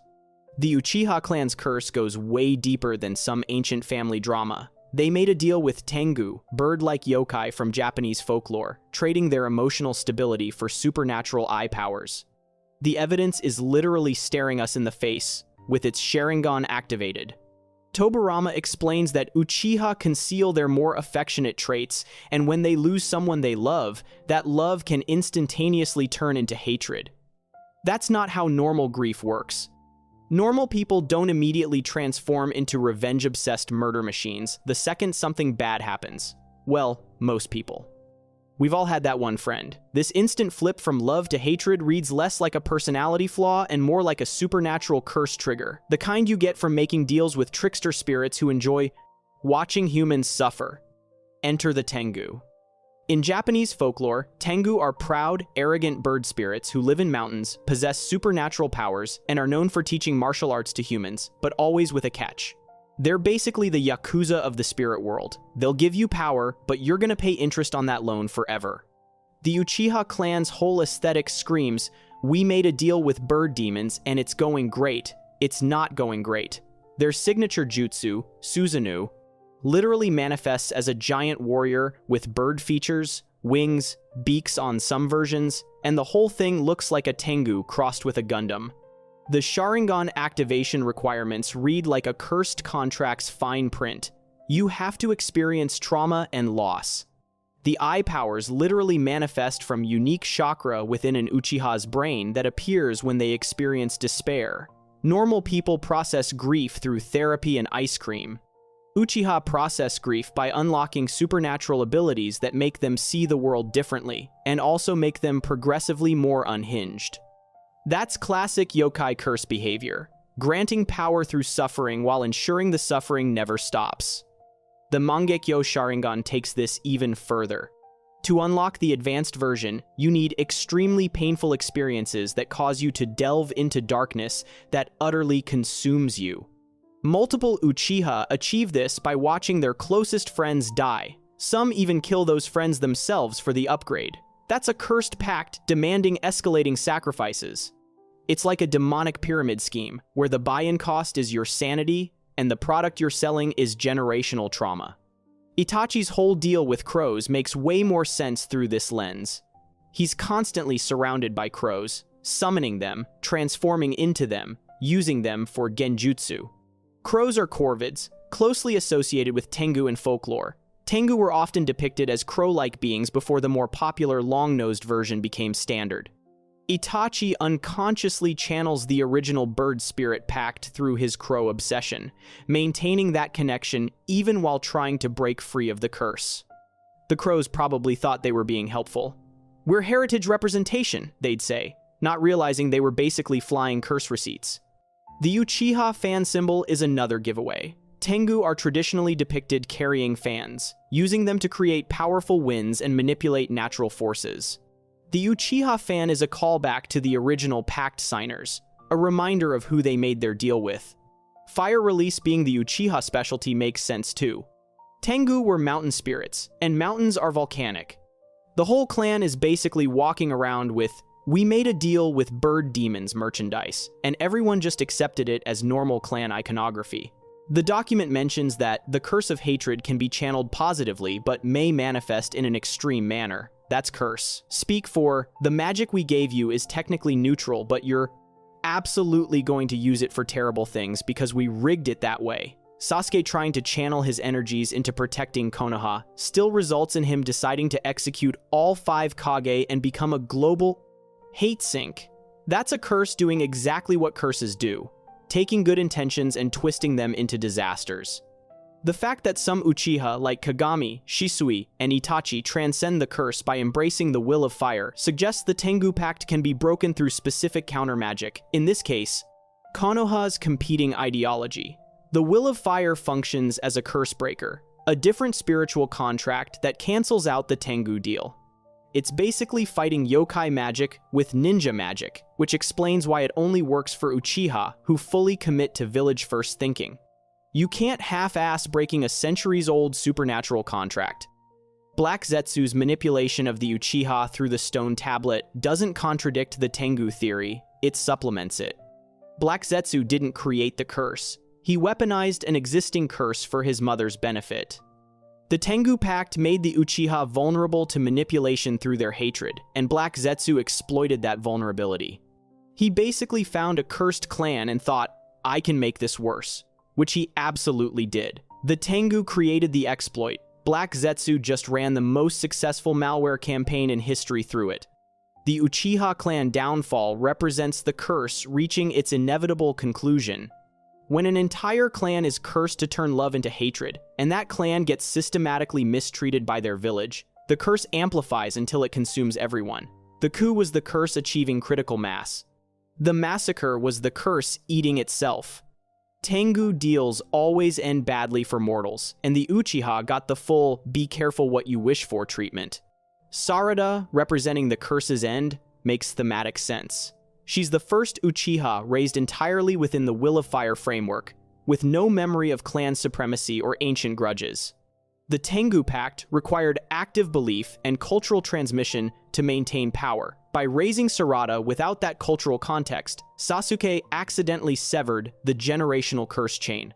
The Tengu probably didn't account for their cursed bloodline getting so thoroughly defeated that only one guy and his daughter would survive, with the dad spending all his time on redemption quests instead of passing down cursed traditions. The series attributes everything to Indra and Black Zetsu's manipulation because that explanation fits the established lore. But the Tengu connection explains why the curse manifests through bird imagery, why it operates on folkloric curse logic, and why the Uchiha's powers feel less like bloodline abilities and more like supernatural debts coming due. The Uchiha inherited an active curse from spirits who really committed to the bit. Every Susanoo wing, every crow summon, every Sharingan activation is the Tengu reminding them, "We gave you power, and you're going to pay for it in suffering until the bloodline ends." Which it basically did, leaving Sarada as living proof that sometimes the only way to win against a cursed contract is to let the contract think it won while you quietly rebuild without signing any new deals with bird demons. Let's break into the next theory. This one's gonna catch you off guard. Yamato is actually Hashirama's secret descendant. Orochimaru tested 60 children with Hashirama's cells. 59 died horribly, 1 survived and gained wood release. The official explanation is that Yamato just got lucky. He was the random orphan who happened to have compatible biology. Except that's not how statistics work when you're dealing with 98.3% fatality rates. The math doesn't math. Yamato didn't survive through luck or superior genetics from nowhere. He survived because he already had Hashirama's DNA running through his veins before Orochimaru ever touched him. Yamato is Hashirama's secret great-grandson, and the village has been covering it up for decades because admitting it would expose some extremely uncomfortable truths about what happened to the first Hokage's actual bloodline. The official Naruto wiki is suspiciously specific about this point. None of his descendants are known to have inherited his wood release. None of his descendants had wood release. They're not known to have it. That's the phrasing you use when you're technically telling the truth while hiding something massive. Hashirama had kids. Those kids had kids. Tsunade exists, proving the bloodline continued. But somewhere between Hashirama's children and Tsunade's generation, the family tree gets real quiet. No mention of who Tsunade's parents were, how they died, or what happened to any other branches of the family. That's weird for the founding Hokage's lineage. You'd think the village would keep detailed records of the god of shinobi's descendants. Here's what we know. Hashirama's cells are so vitally overwhelming that they kill almost everyone who receives them. The wiki notes the difficulty lies in the vitality of Hashirama's cells, which can overwhelm and potentially kill those who try to use them. Danzo got an arm full of those cells and could barely use wood release without it taxing him to death. Madara needed to be an Indra reincarnation with decades of preparation to handle them. But Yamato, a random war orphan according to the official story, not only survived but became Hashirama's genetic double, successfully integrating the cells so completely that he gained permanent wood. Release abilities. The survival rate tells the real story. Orochimaru was a scientist, even if an evil one. He would have selected test subjects based on some criteria to maximize success rates. What if he specifically targeted Hashirama's bloodline, tracking down distant relatives through Konoha's records? Orochimaru had access to village files. He knew about the Senju clan structure, and he was obsessed with Hashirama's abilities. Finding descendants wouldn't be impossible for someone with his resources and lack of ethics. Yamato's compatibility makes sense if he already carried Hashirama's genetic markers. You're amplifying DNA that's already present but dormant. It's like trying to install software. If the operating system is completely incompatible, it crashes. 59 dead kids. But if you're running an older version of the same OS, the update might actually work. Yamato. His body recognized Hashirama's cells as self rather than invader, allowing integration instead of rejection. The document mentions that when Kakashi discovered Yamato's existence, Hiruzen explained the story of the village's early experiments to replicate them and the disappearances that came with the experiments. Disappearances. That's the word you use when you don't want to admit you were kidnapping people. What if those early experiments also targeted Hashirama's bloodline, and the disappearances were the village quietly erasing descendants who were deemed acceptable test subjects? Yamato might be the sole survivor of a program that systematically eliminated most of Hashirama's family tree. Tsunade, being the only known living Senju by the time Naruto starts, supports this. Where did everyone else go? The Senju were a founding clan. They should have dozens of members. Instead, there's one. The most logical explanation is that Hashirama's descendants were systematically used in experiments trying to recreate his abilities, and most of them died in the process. Yamato survived because he was young enough and had the right genetic expression to handle the cell infusion. The timing works too. Episode 350 shows Yamato as a child root member during Kakashi's ANBU days, which is roughly 15 to 20 years after Hashirama's death. That's enough time for Hiruzen's administration to attempt their own failed experiments, the ones that Hiruzen mentions to Kakashi. For those experiments to be forbidden, and for Orochimaru to later conduct his unauthorized version using what he learned from those failures.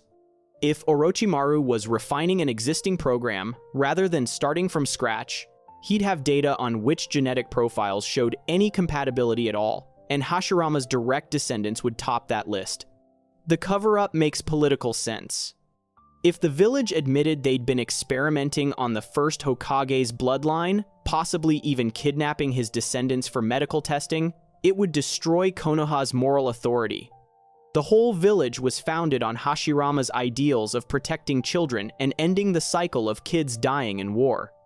Revealing that his own grandchildren or great-grandchildren were used as lab rats would expose the village leadership as massive hypocrites who betrayed everything. Hashirama stood for the moment it became convenient. Yamato's personality and circumstances fit someone who's been systematically denied his heritage. He has no family name listed, just Yamato or his root codename, Tenzo. That's standard for orphans, but convenient for hiding someone's actual lineage. He's intensely loyal to Konoha despite being experimented on as a child, which reads as someone who's been conditioned to never question why he ended up in that situation. He never asks, "Why me?" because he's been trained not to think about it. Danzo recruiting Yamato into Root makes way more sense if Yamato is Hashirama's descendant. Root's whole purpose is controlling threats to Konoha from the shadows. A surviving Senju heir with wood release is potentially dangerous if he ever learned his real identity and decided the village murdered his family. Better to indoctrinate him young, give him a fake identity, and ensure his loyalty through psychological conditioning. Yamato in Root is insurance against a potential political disaster. The fact that nobody ever questions Yamato's survival is telling. Kakashi learns about the experiments and just accepts that this one random kid happened to survive where 59 others died. That's not how suspicious ninja are supposed to think. Unless Kakashi was told something classified that made him drop the question, like, this kid is Hashirama's bloodline, and that information is SSS rank secret. Never speak of it again. The casual acceptance of an impossible survival rate suggests people who know aren't allowed to ask. Tsunade never acknowledging Yamato as family could be because she doesn't know, or because she's been ordered not to acknowledge it. The Senju clan was systematically dismantled, whether through experiments, targeted attacks, or political suppression. Tsunade might be the only one left who kept the Senju name publicly because she was too valuable as a medical ninja and too visible as Hokage to disappear quietly. Everyone else got absorbed into experiments or erased from records. This theory reframes the entire wood release subplot. Everyone treats it as Hashirama was special and nobody can replicate him naturally. But the evidence suggests wood release is hereditary. Hashirama's direct descendants could inherit it, or at least had knots of course. Compatible biology. The village just killed most of them trying to extract that ability artificially before any of them naturally awakened it. Yamato is what happens when the experiment finally worked because they finally used someone who was genetically meant to have that power anyway. The series never explains what happened to Hashirama's children or extended family, never shows Tsunade with any Senju relatives, and never questions why Yamato alone survived an experiment with a 98.3% fatality rate. Those aren't plot holes, they're cover-ups. Konoha spent decades sacrificing Hashirama's bloodline on an altar of scientific ambition, and Yamato is the living proof that it finally worked. He's the last surviving Senju besides Tsunade, and the village is never going to admit how he got that way. Let's go into the next theory, and it's not what you'd expect. And remember to subscribe to our channel. The Hyuga clan originates from the moon. The official story says Hamura Otsutsuki took his branch of the family to the moon to guard Kaguya, while some descendants stayed on Earth and eventually became the Hyuga clan. Standard family tree stuff, one branch goes here, another stays there, everyone sends holiday cards. Except the series is suspiciously vague about when the Hyuga actually established themselves in Konoha. The founding gets detailed coverage of the Senju and Uchiha moving in together like the world's worst roommate situation. But the Hyuga? Radio silence? That's because they weren't there yet. The entire Hyuga clan originated on the moon and migrated to Earth later, which explains why they're simultaneously one of Konoha's strongest clans, but also weirdly terrible at basic ninja skills everyone else takes for granted. It's established that the Hyuga are descendants from the Otsutsuki clan, specifically from Hamura Otsutsuki's lineage, but the series never actually states that any stayed on Earth when Hamura left.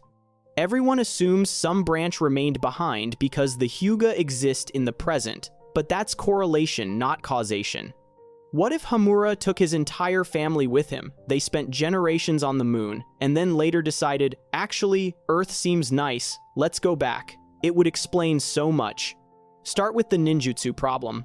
The Hyuga have the Byakugan, arguably one of the most powerful dojutsu in the series, and the Gentle Fist, explicitly called Konoha's strongest taijutsu style. Sounds impressive, until you realize they can barely use ninjutsu. Neji's entire fighting style revolves around poking people and spinning really fast. Hinata's signature move is also poking people, just more hesitantly. The clan that can see through walls and perceive chakra flow in perfect detail somehow never developed basic elemental jutsu. That's not a stylistic choice, that's a fundamental gap screaming, "We learned ninja techniques recently and haven't had time to catch up." Compare them to the Uchiha, who have the Sharingan and also mastered fire release so thoroughly they named themselves after it. Or the Senju, who had multiple nature types and wood release. The Hyuga have incredible visual powers, but ask them to do a simple water clone and they're pulling out instruction manuals. The anime even notes that despite inheriting the Byakugan, not all Hyuga can manifest its actual powers, which feels like the clan equivalent of, not everyone passes the driving test on the first try. The moon theory explains this perfectly. They spent generations on the moon where there weren't enemy ninja to fight, no village politics to navigate, and no need to diversify their skill set. They had one job: guard the Gedo statue and make sure nobody woke up Kaguya.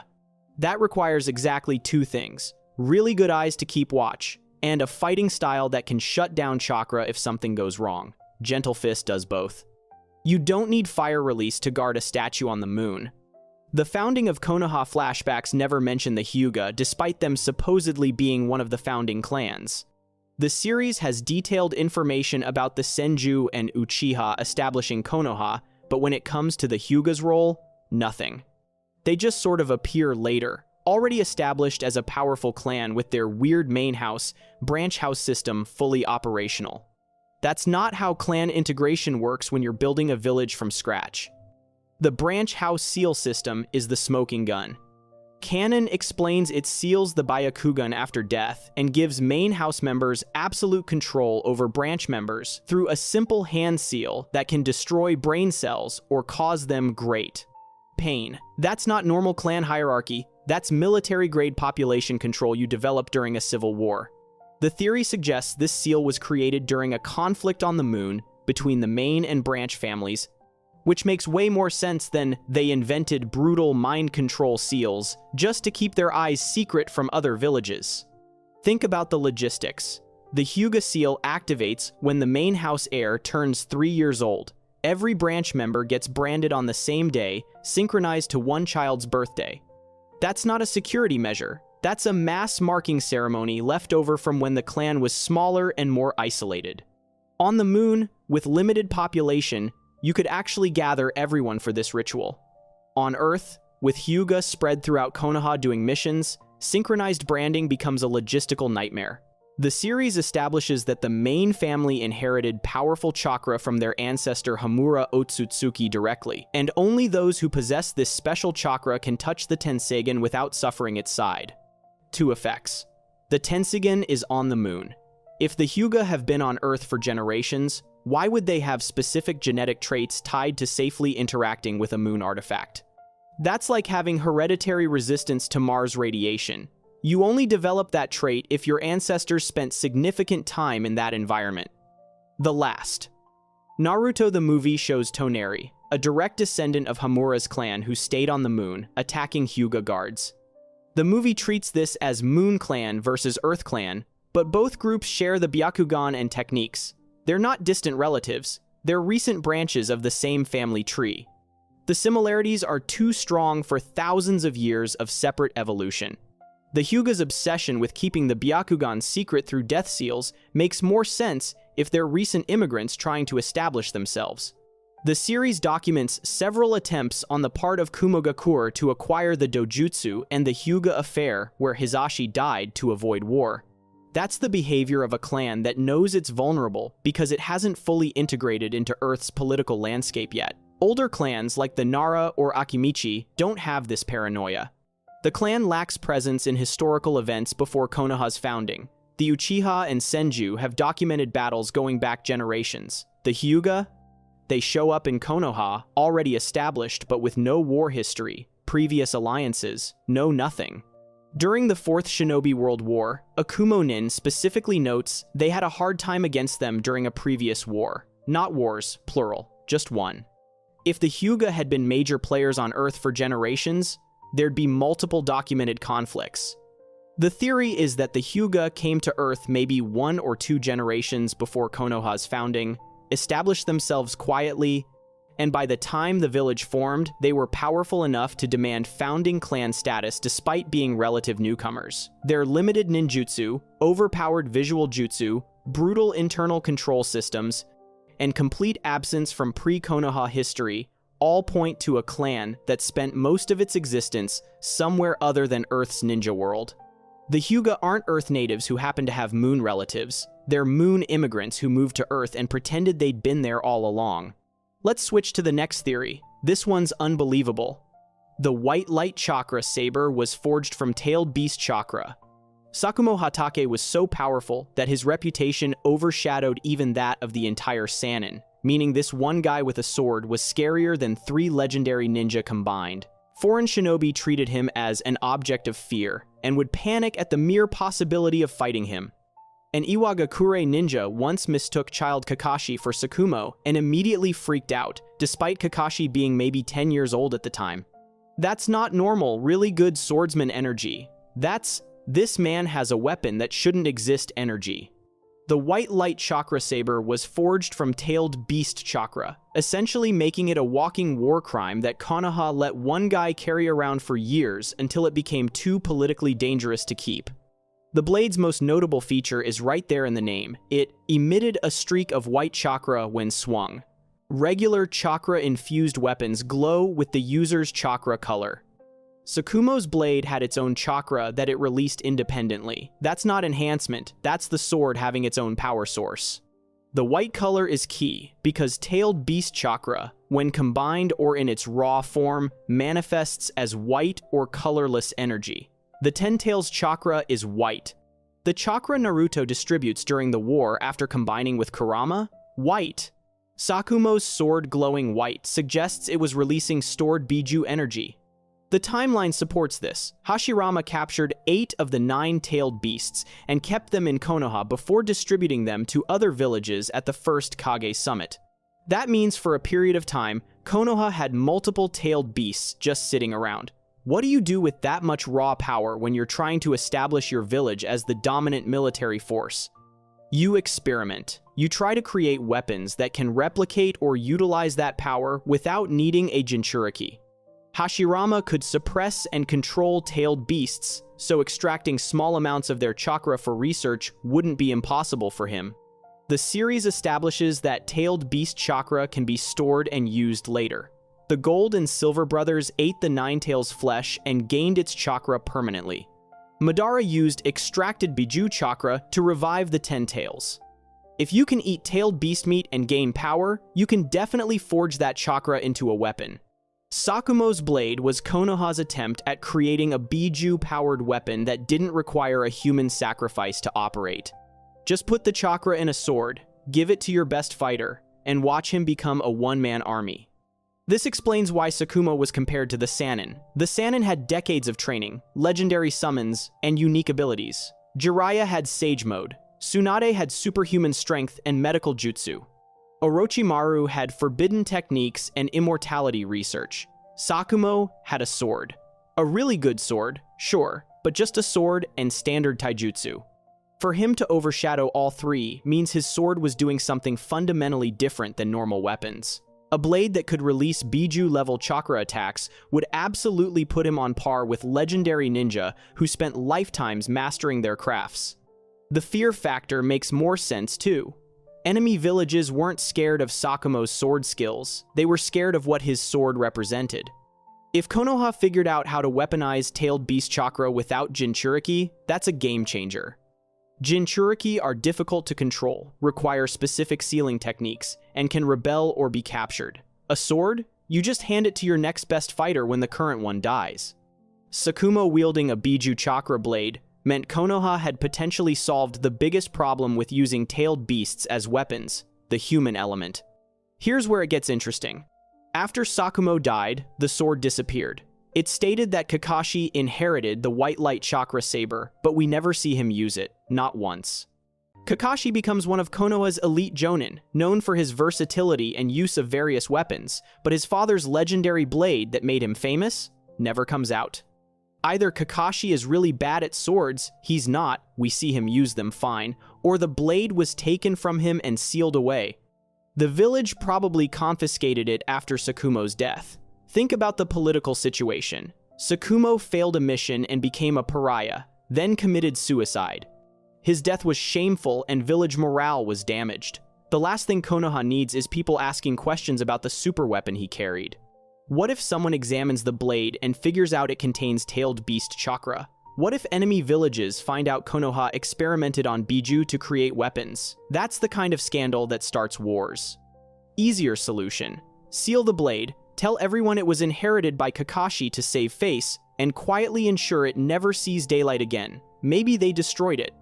Maybe it's locked in a vault somewhere with other forbidden weapons. Either way, the fact that Kakashi never uses his father's signature weapon despite inheriting it screams, "The village won't let me touch it." The White Light Chakra Saber also explains why Sakumo's death was treated as such a massive deal. When a normal jonin dies, it's sad but manageable. When the guy carrying your experimental Biju chakra weapon dies under controversial circumstances, that's a crisis. Did he die with the sword on him? Was it recovered? Did anyone see what it could really do? Sakumo's suicide at least meant the blade stayed in Konoha's control, but his very public disgrace meant they couldn't just give it to another operative without raising questions about what made it so special.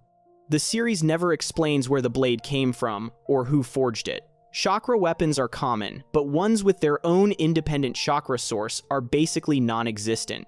The only weapons with comparable power are the treasured tools of the Sage of Six Paths and other legendary artifacts with specific origins.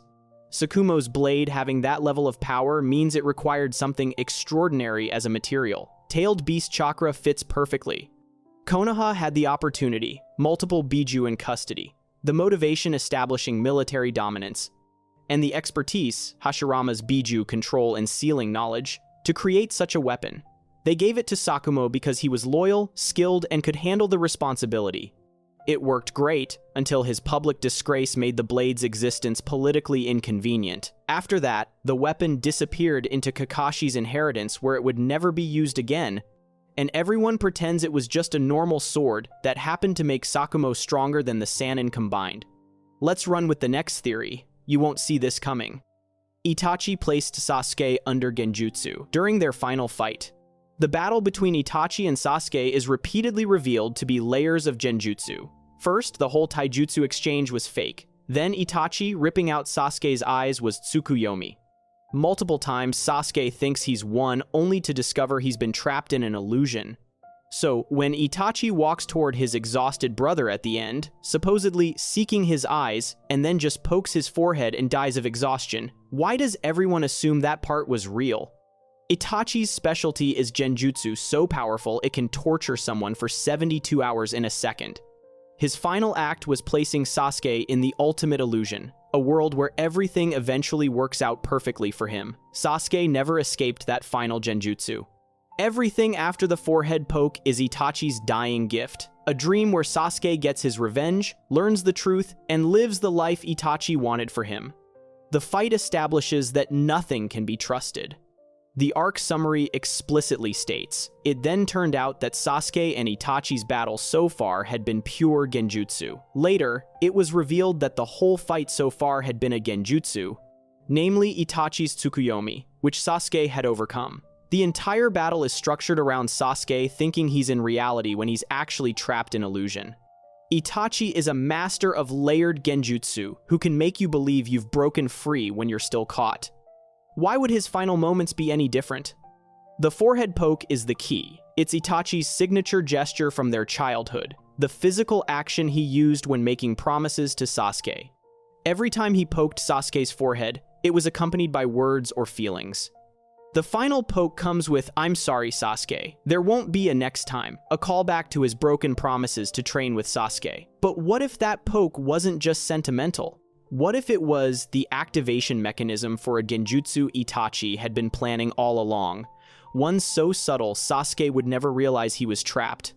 Think about what happens after Itachi dies. Sasuke wakes up in a room with Tobi, who proceeds to explain everything: the truth about the Uchiha massacre, Itachi's noble sacrifice, the village's betrayal. Everything Sasuke needs to hear to feel justified in his revenge, while also understanding Itachi loved him. That's convenient. Really convenient. Too convenient. It's exactly the kind of explanation that would let Sasuke process his trauma while giving him a new purpose. It's therapeutic closure wrapped in a revenge plot, the perfect illusion for someone consumed by hatred. Then Sasuke awakens the Mangekyo Sharingan through grief rather than the traditional method of killing his closest friend. The series establishes you need extreme trauma to unlock it, but Sasuke's awakening happens off-screen, triggered by learning the truth about Itachi. In a genjutsu designed by Itachi, of course, Sasuke would awaken the Mangekyo in the right way, through sadness over Itachi's sacrifice rather than through more killing. Itachi would program the dream to make Sasuke powerful without further corrupting him. The document notes that Itachi was unable to dodge attacks he would normally be able to, and that Itachi must have been injured before the battle started. Zetsu comments on this, suggesting Itachi wasn't at full strength. But what if that was intentional misdirection? What if Itachi let himself appear weakened, so Sasuke would believe victory was possible? The whole point of their battle was to free Sasuke from his curse mark by drawing out Orochimaru, and to give Sasuke the Mangekyo Sharingan. Itachi accomplished both goals. Letting Sasuke think he won through his own strength would be essential to the illusion. The Susanoo reveal is suspicious too. Itachi pulls out this invincible defense, easily defeats Orochimaru, and then it just fades away because he's tired. The Sword of Totsuka seals Orochimaru in an eternal dream state. That specific phrasing, Itachi's signature weapon, traps people in eternal dreams, and he just used it right before dying. What if Itachi's final moments were him using that same dream-sealing principle on Sasuke, but making it look like his death instead? Everything after this point goes too well for Sasuke given what he's done. He forms Taka, declares war on Konoha, attacks the Kage summit, joins the actual war on the wrong side, tries to kill Naruto multiple times, and yet by the end he's forgiven, married to Sakura, who he put in a genjutsu and tried to kill, and respected as the Shadow Hokage. That's not realistic consequences. That's a dream world where the protagonist's crimes don't matter because the illusion is focused on emotional resolution, not justice. Sakura's behavior especially reads like genjutsu logic. She stays devoted to Sasuke despite years of abandonment, attempted murder, and emotional abuse. In reality, that's concerning. In a dream designed to give Sasuke his happy ending, that's expected. Itachi would craft an illusion where Sasuke gets the girl, gets forgiveness, and gets respect because that's what Itachi wanted for his brother, a normal life with connections and purpose. Boruto reinforces this. Sasuke becomes an absent father, but nobody really holds it against him. He's still cool, still respected, still Naruto's equal despite being gone for years at a time. His daughter Sarada idolizes him, even though she barely knows him. That's wish fulfillment logic, not real human relationships. It's a world where Sasuke's flaws don't have realistic consequences because the genjutsu is programmed to give him what Itachi thought he deserved. The document reveals that Itachi had implanted his abilities into Sasuke through that final poke, including Amaterasu that automatically activated when Tobi showed his Sharingan. If Itachi could implant defensive techniques through a touch, he could implant a complete genjutsu too. The forehead poke was the delivery mechanism for everything Itachi had planned. The Amaterasu was the obvious implant. The genjutsu was the hidden one. The meta structure supports this. The series is obsessed with reality versus illusion, especially with Uchiha. Itachi's entire character is about deception for a greater good. His final act being the ultimate deception, convincing Sasuke he's won and is living in reality when he's actually trapped in a carefully constructed dream, would be the perfect tragic ending for their Ektergan. Relationship. Itachi couldn't save Sasuke in reality, so he saved him in the only way he could, by making him believe he'd succeeded. Nobody ever confirms Itachi is actually dead beyond Zetsu, saying it happened. We see a body, but we've seen fake bodies before. Zetsu could be part of the illusion. Tobi could be part of it too. Everything after the forehead poke could be Sasuke's subconscious, creating a narrative from the framework Itachi provided. The truth about the Uchiha massacre that Toby reveals reads like exposition designed to help Sasuke understand rather than organic information sharing. Because it is exposition. Exposition in a dream designed to heal Sasuke's trauma while giving him purpose. The theory explains every too convenient plot point in Sasuke's arc. Why he's forgiven despite being a terrorist. Why Sakura loves him unconditionally. Why Naruto never gives up on him despite Sasuke giving him zero reasons to. Why everything eventually works out. Because it's not reality, it's Itachi's final gift. A dream where Sasuke gets to be the hero, gets revenge on those who deserve it, and gets the happy ending Itachi couldn't give him in life. The forehead poke was Itachi putting his brother to sleep forever in a world where he could finally be happy. Sasuke never woke up. He's still in that moment, experiencing a lifetime in the second before Itachi died, living the life his brother wanted for him in an eternal genjutsu disguised as reality. Let's dive into the next theory, and it's a crazy take. Before we continue, subscribe to our channel. Now let's move on to the next theory. Jiraiya faked his death. Jiraiya died fighting pain in a Megakure. Fukasaku witnessed it, reported it to Tsunade, and brought back a coded message written on his back. Naruto mourned. The village moved on. Everyone accepted that one of the legendary Sannin was gone. Except here's the problem. They never recovered the body. Jiraiya sank to the bottom of a Megacure's waters after pain killed him, and in the chaos of the coming war, nobody ever went back to retrieve him. For a village that cremates its dead and maintains a cemetery with proper graves, leaving a legendary ninja at the bottom of an enemy village's lake is suspiciously convenient. That's because Jiraiya didn't die in a Megacure. He faked his death using techniques he'd perfected over decades of spy work, and he's been operating under a new identity ever since. The series establishes that Fukasaku told the Hokage Jiraiya was killed in a Megacure by pain. That's second-hand information from someone who left before confirming a body. Fukasaku escaped when things got bad and reported what he saw, Jiraiya getting overwhelmed by pain's 6 paths. But overwhelmed isn't the same as confirmed dead. The document notes Naruto and others were devastated, and Tsunade was equally hurt, but devastated reactions don't equal verified corpses.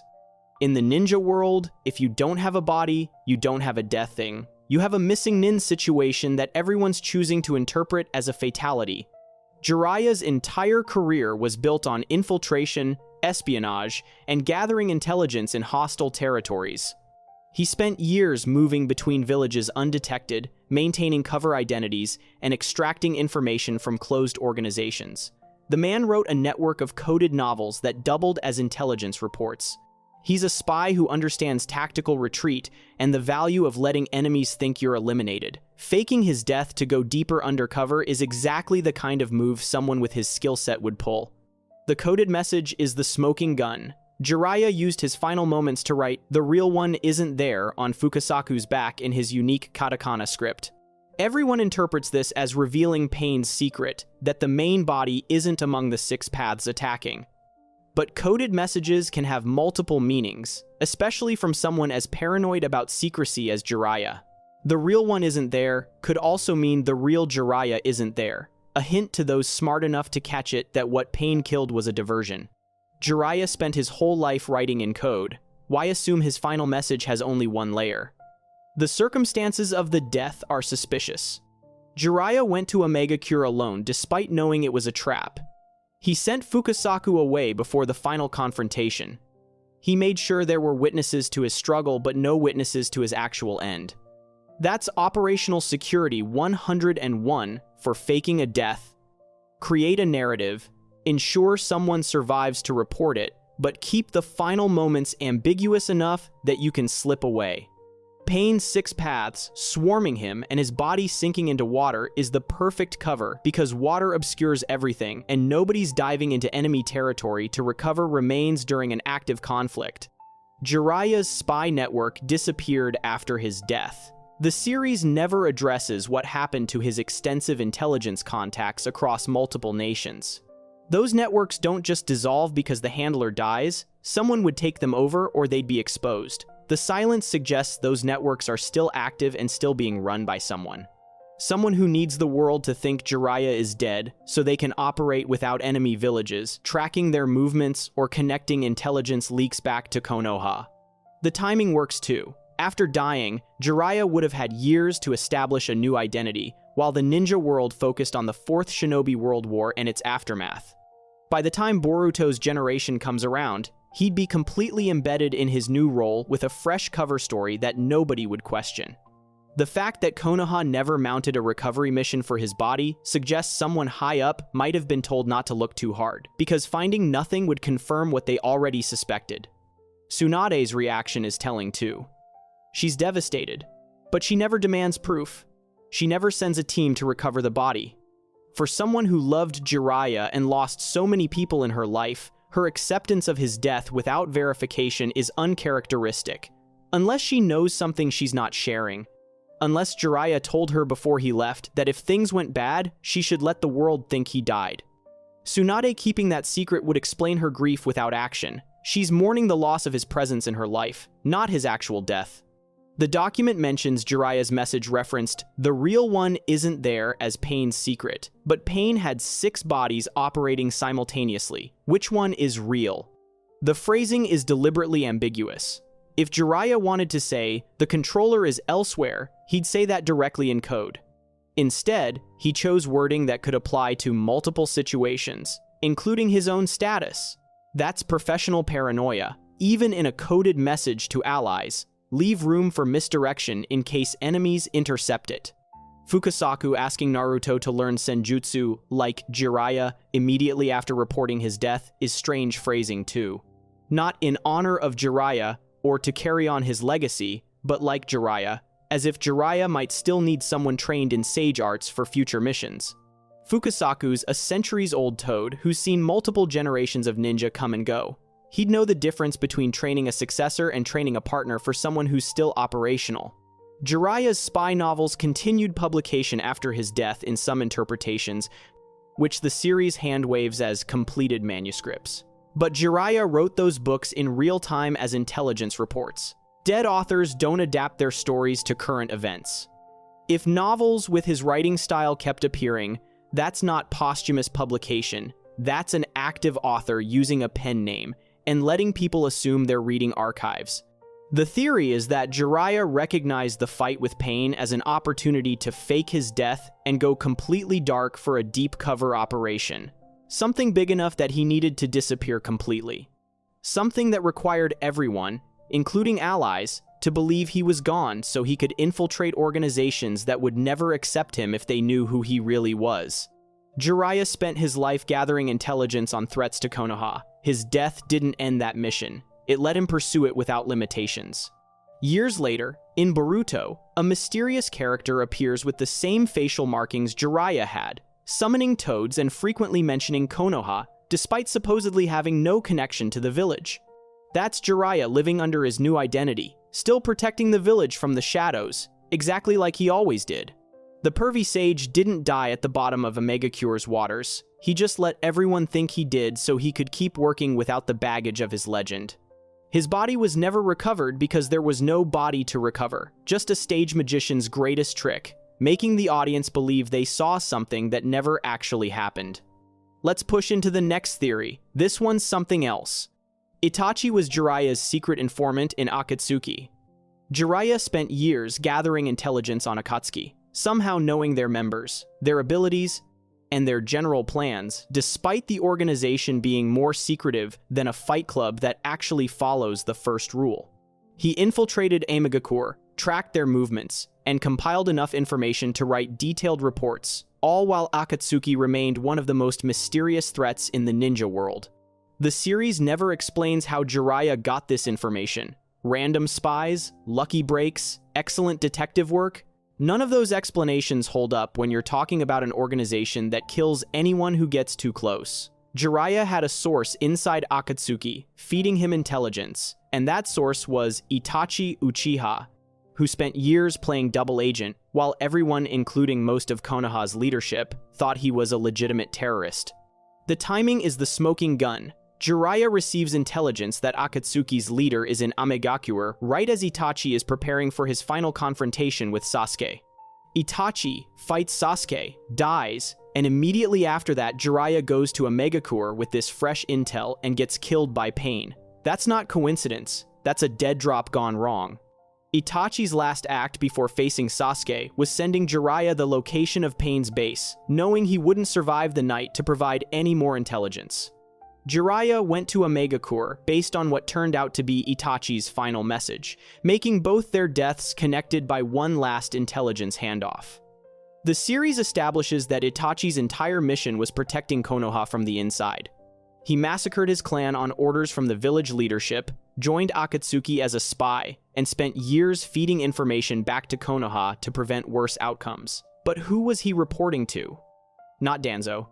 Danzo wanted him dead after the massacre to tie up loose ends. Not the general ANBU. Too many people, too much risk of exposure. The only person who makes sense is Jiraiya, Konoha's spy master who had the network, the experience, and the trust of the third Hokage to handle intelligence from a deep cover operative. Hiruzen knew the truth about Itachi's mission. The series confirms he was one of the few who understood what Itachi sacrificed. But Hiruzen couldn't openly contact Itachi or receive reports from him that would expose the whole operation. He needed a cutout, someone with legitimate reasons to be gathering intelligence on Akatsuki, someone whose spy network could absorb information from Itachi without it looking suspicious. Jiraiya was perfect. He was already investigating Akatsuki independently. He had cover as a wandering author gathering material, and he reported directly to Hiruzen without going through official channels. The anonymous communication aspect makes operational sense. Jiraiya probably didn't know his informant was Itachi, at least not initially. Intelligence Work 101 says, you protect your sources by keeping them anonymous even from handlers when possible. Itachi could have used coded messages, dead drops, or intermediaries to pass information to Jiraiya without ever meeting face to face. Jiraiya would verify the intel, find it consistently accurate, and continue using the source without needing to know their identity.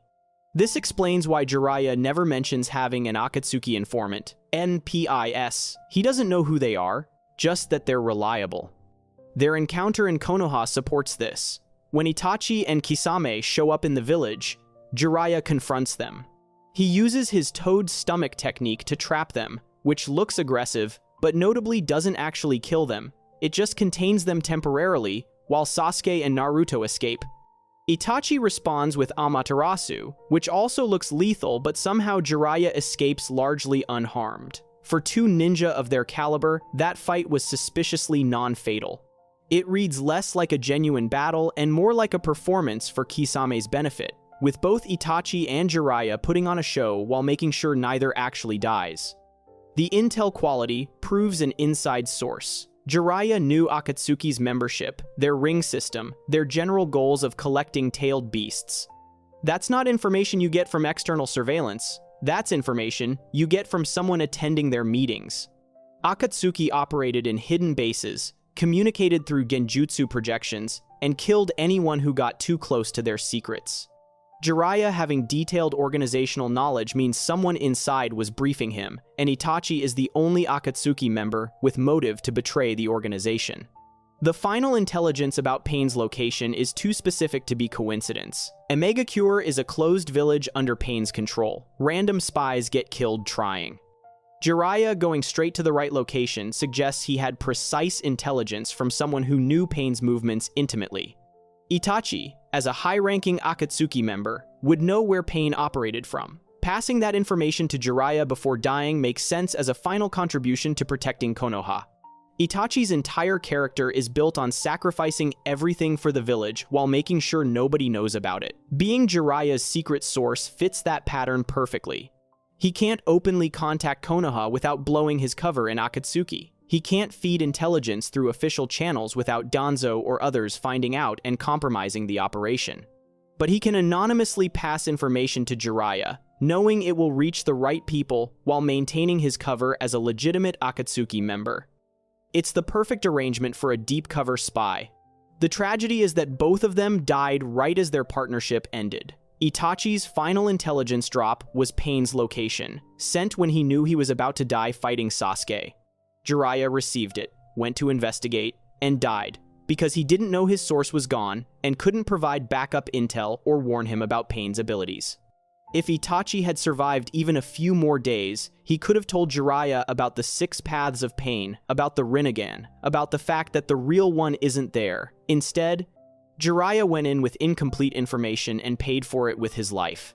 The series never confirms this because revealing it would undermine the tragedy of both characters operating in isolation. Itachi died believing he had to carry his burdens alone. Jiraiya died believing he failed to gather enough intelligence. Neither knew the other's full story.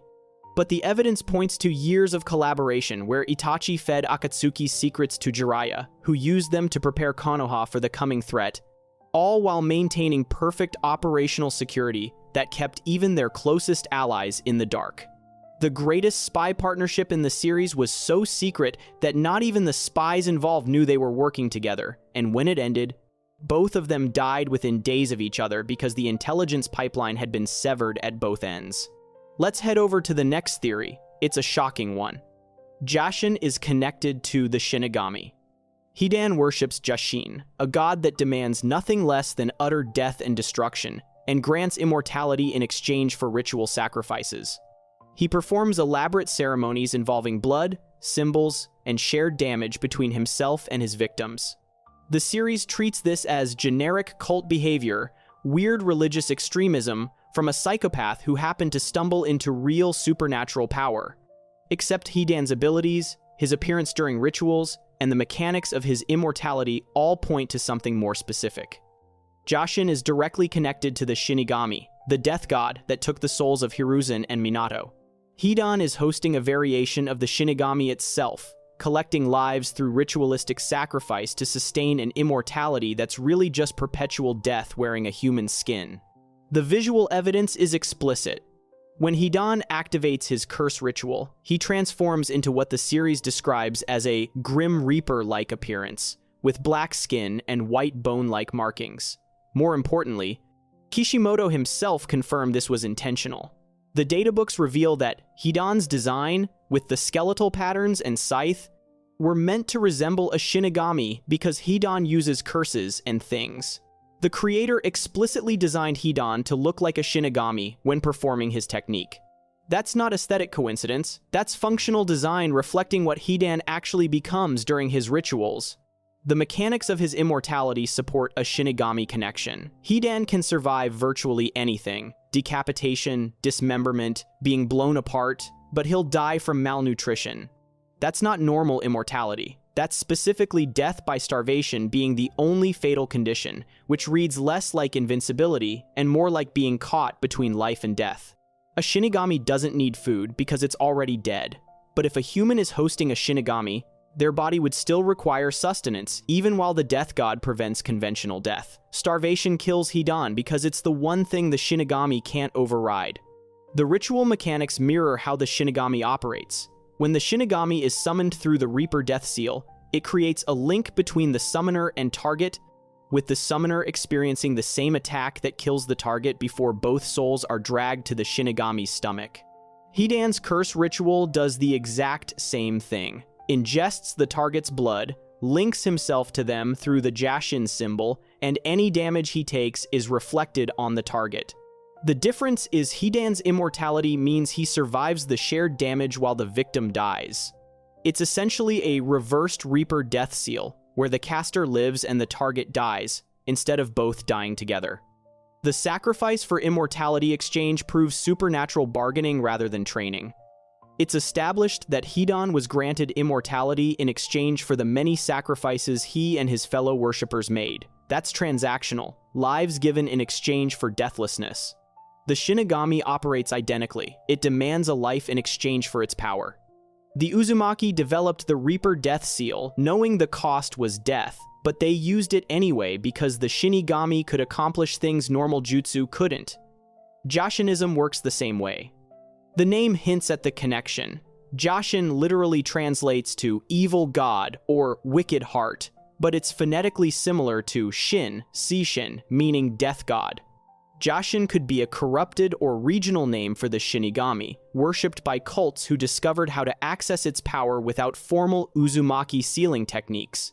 Instead of the controlled, one-time summoning of the Reaper Death Seal, Jashinism represents continuous ritualistic sacrifice that maintains an ongoing connection to the death god. Hidan's compulsive killing explains the sustenance theory. He kills constantly, ritualistically, and gets genuinely distressed when prevented from completing ceremonies. That's not just religious devotion, that's operational necessity. If his immortality is sustained by the lives he takes in Jashin's name, then not killing means the connection to the shinigami weakens. His starvation vulnerability is about being starved of sacrifices. When buried alive by Shikamaru, unable to kill anyone, he's slowly dying because he can't feed the death god inhabiting him. The ritual itself, drawing the symbol, ingesting blood, taking on the skeletal appearance, sharing damage, is too specific and elaborate to be some random curse technique. It's structured ceremony with precise requirements, like the hand seals needed for the Reaper Death Seal. Jashinism is a cult that rediscovered or corrupted existing shinigami summoning techniques, stripping away the Uzumaki's safety measures to create a version where the practitioner doesn't die and can use it repeatedly.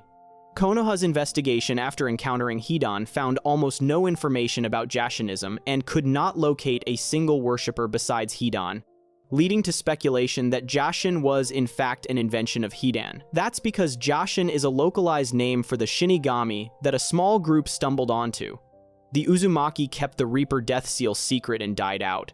The Jashin cult independently accessed the same death god through different rituals but got wiped out because repeatedly killing people makes enemies.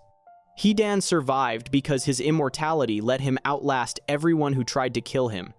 Jashin is the shinigami, viewed through the lens of a death cult that learned how to exploit its power without the Uzumaki's control or ethics. Hidan is hosting a fragment of the death god itself, kept alive by ritual sacrifice, where each kill feeds the entity sustaining him. His skeletal transformation is literal.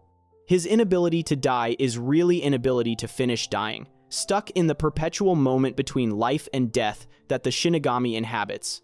And his starvation vulnerability is about being cut off from sacrifices, slowly dying from lack of deaths, to offer the god keeping him breathing.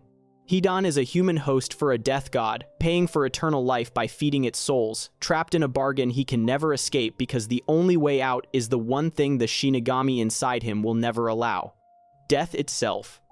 Let's move along to the next theory, and it'll catch you by surprise. Kakashi deliberately weakened himself. After Anbu, Kakashi struggled against Zabuza in the Land of Waves. He could barely use Chidori 4 times without collapsing. Using his Sharingan for more than a few minutes put him in bed for days. The series presents this as Kakashi's natural limitations. Drains this, he's strong, but the Sharingan drains him because he's not an Uchiha. Except, that's not how it was. Years earlier, as an Anbu operative, Kakashi was casually using Chidori multiple times per mission, keeping his Sharingan active for extended periods, and operating at a level that made him one of Konoha's most dangerous assets. The gap between Anbu Kakashi and Jonin instructor Kakashi isn't explained by age or time. 13-year-old Kakashi was stronger than 26-year-old Kakashi. After Rin's death and years of psychological trauma, Kakashi subconsciously destroyed his own abilities because he didn't believe he deserved the power that failed to save the people he loved. The series explicitly confirms Kakashi weakened himself.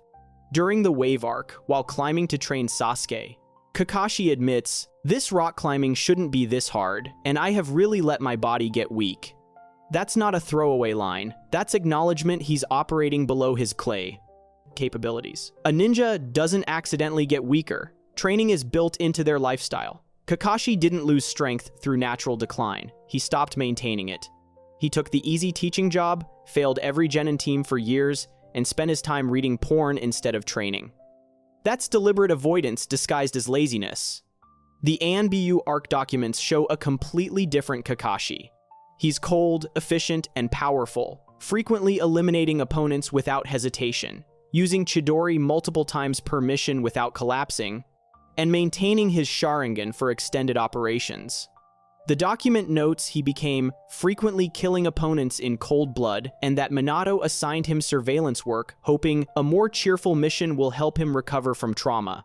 Anbu Kakashi was operating at near Hokage level. That version of Kakashi could have bodied Zabuza without breaking a sweat. The psychological component explains everything. Kakashi's father committed suicide after being vilified for saving his teammates. Kakashi initially internalized the opposite lesson, missions over comrades, which got Obito killed. Then he switched to Obito's philosophy of valuing teammates. But that mindset led him to kill Rin with his own hand. Both his father's ideology and Obito's ideology resulted in death and failure. Kakashi was left with no philosophical framework that didn't end in tragedy. When you can't reconcile your power with your guilt, you eliminate the power. Kakashi couldn't forgive himself for what happened to Rin, couldn't accept that his strength failed to save her, so he subconsciously sabotaged his own abilities. The Sharingan that let him kill Rin became something he couldn't use for more than a few minutes. The Chidori he ran through her chest became a technique he could only perform 4 times. His body that failed to protect his teammates became something he let get weak. It's all psychological. Limitation masquerading as physical restriction. The Jonin instructor job was strategic self-sabotage.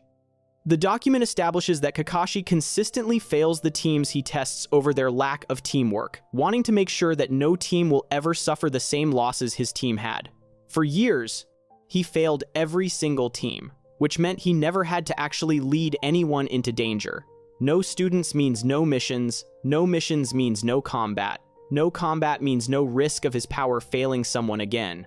He deliberately chose a position that kept him away from real ninja work while maintaining the appearance of serving the village. His recovery throughout the series is him unlocking abilities he always had. After becoming Team 7's sensei, Kakashi starts getting stronger and begins using his Sharingan more often. He develops Kamui, improves his chakra reserves, and becomes dramatically more powerful by Shippuden. That's not growth from zero, that's regression to mean. He's remembering he already knew how to fight at this level and slowly giving himself permission to access that strength again. The chakra reserve issue is purely psychological. Non-Uchiha using Sharingan face strain, but it shouldn't be crippling for someone of Kakashi's caliber.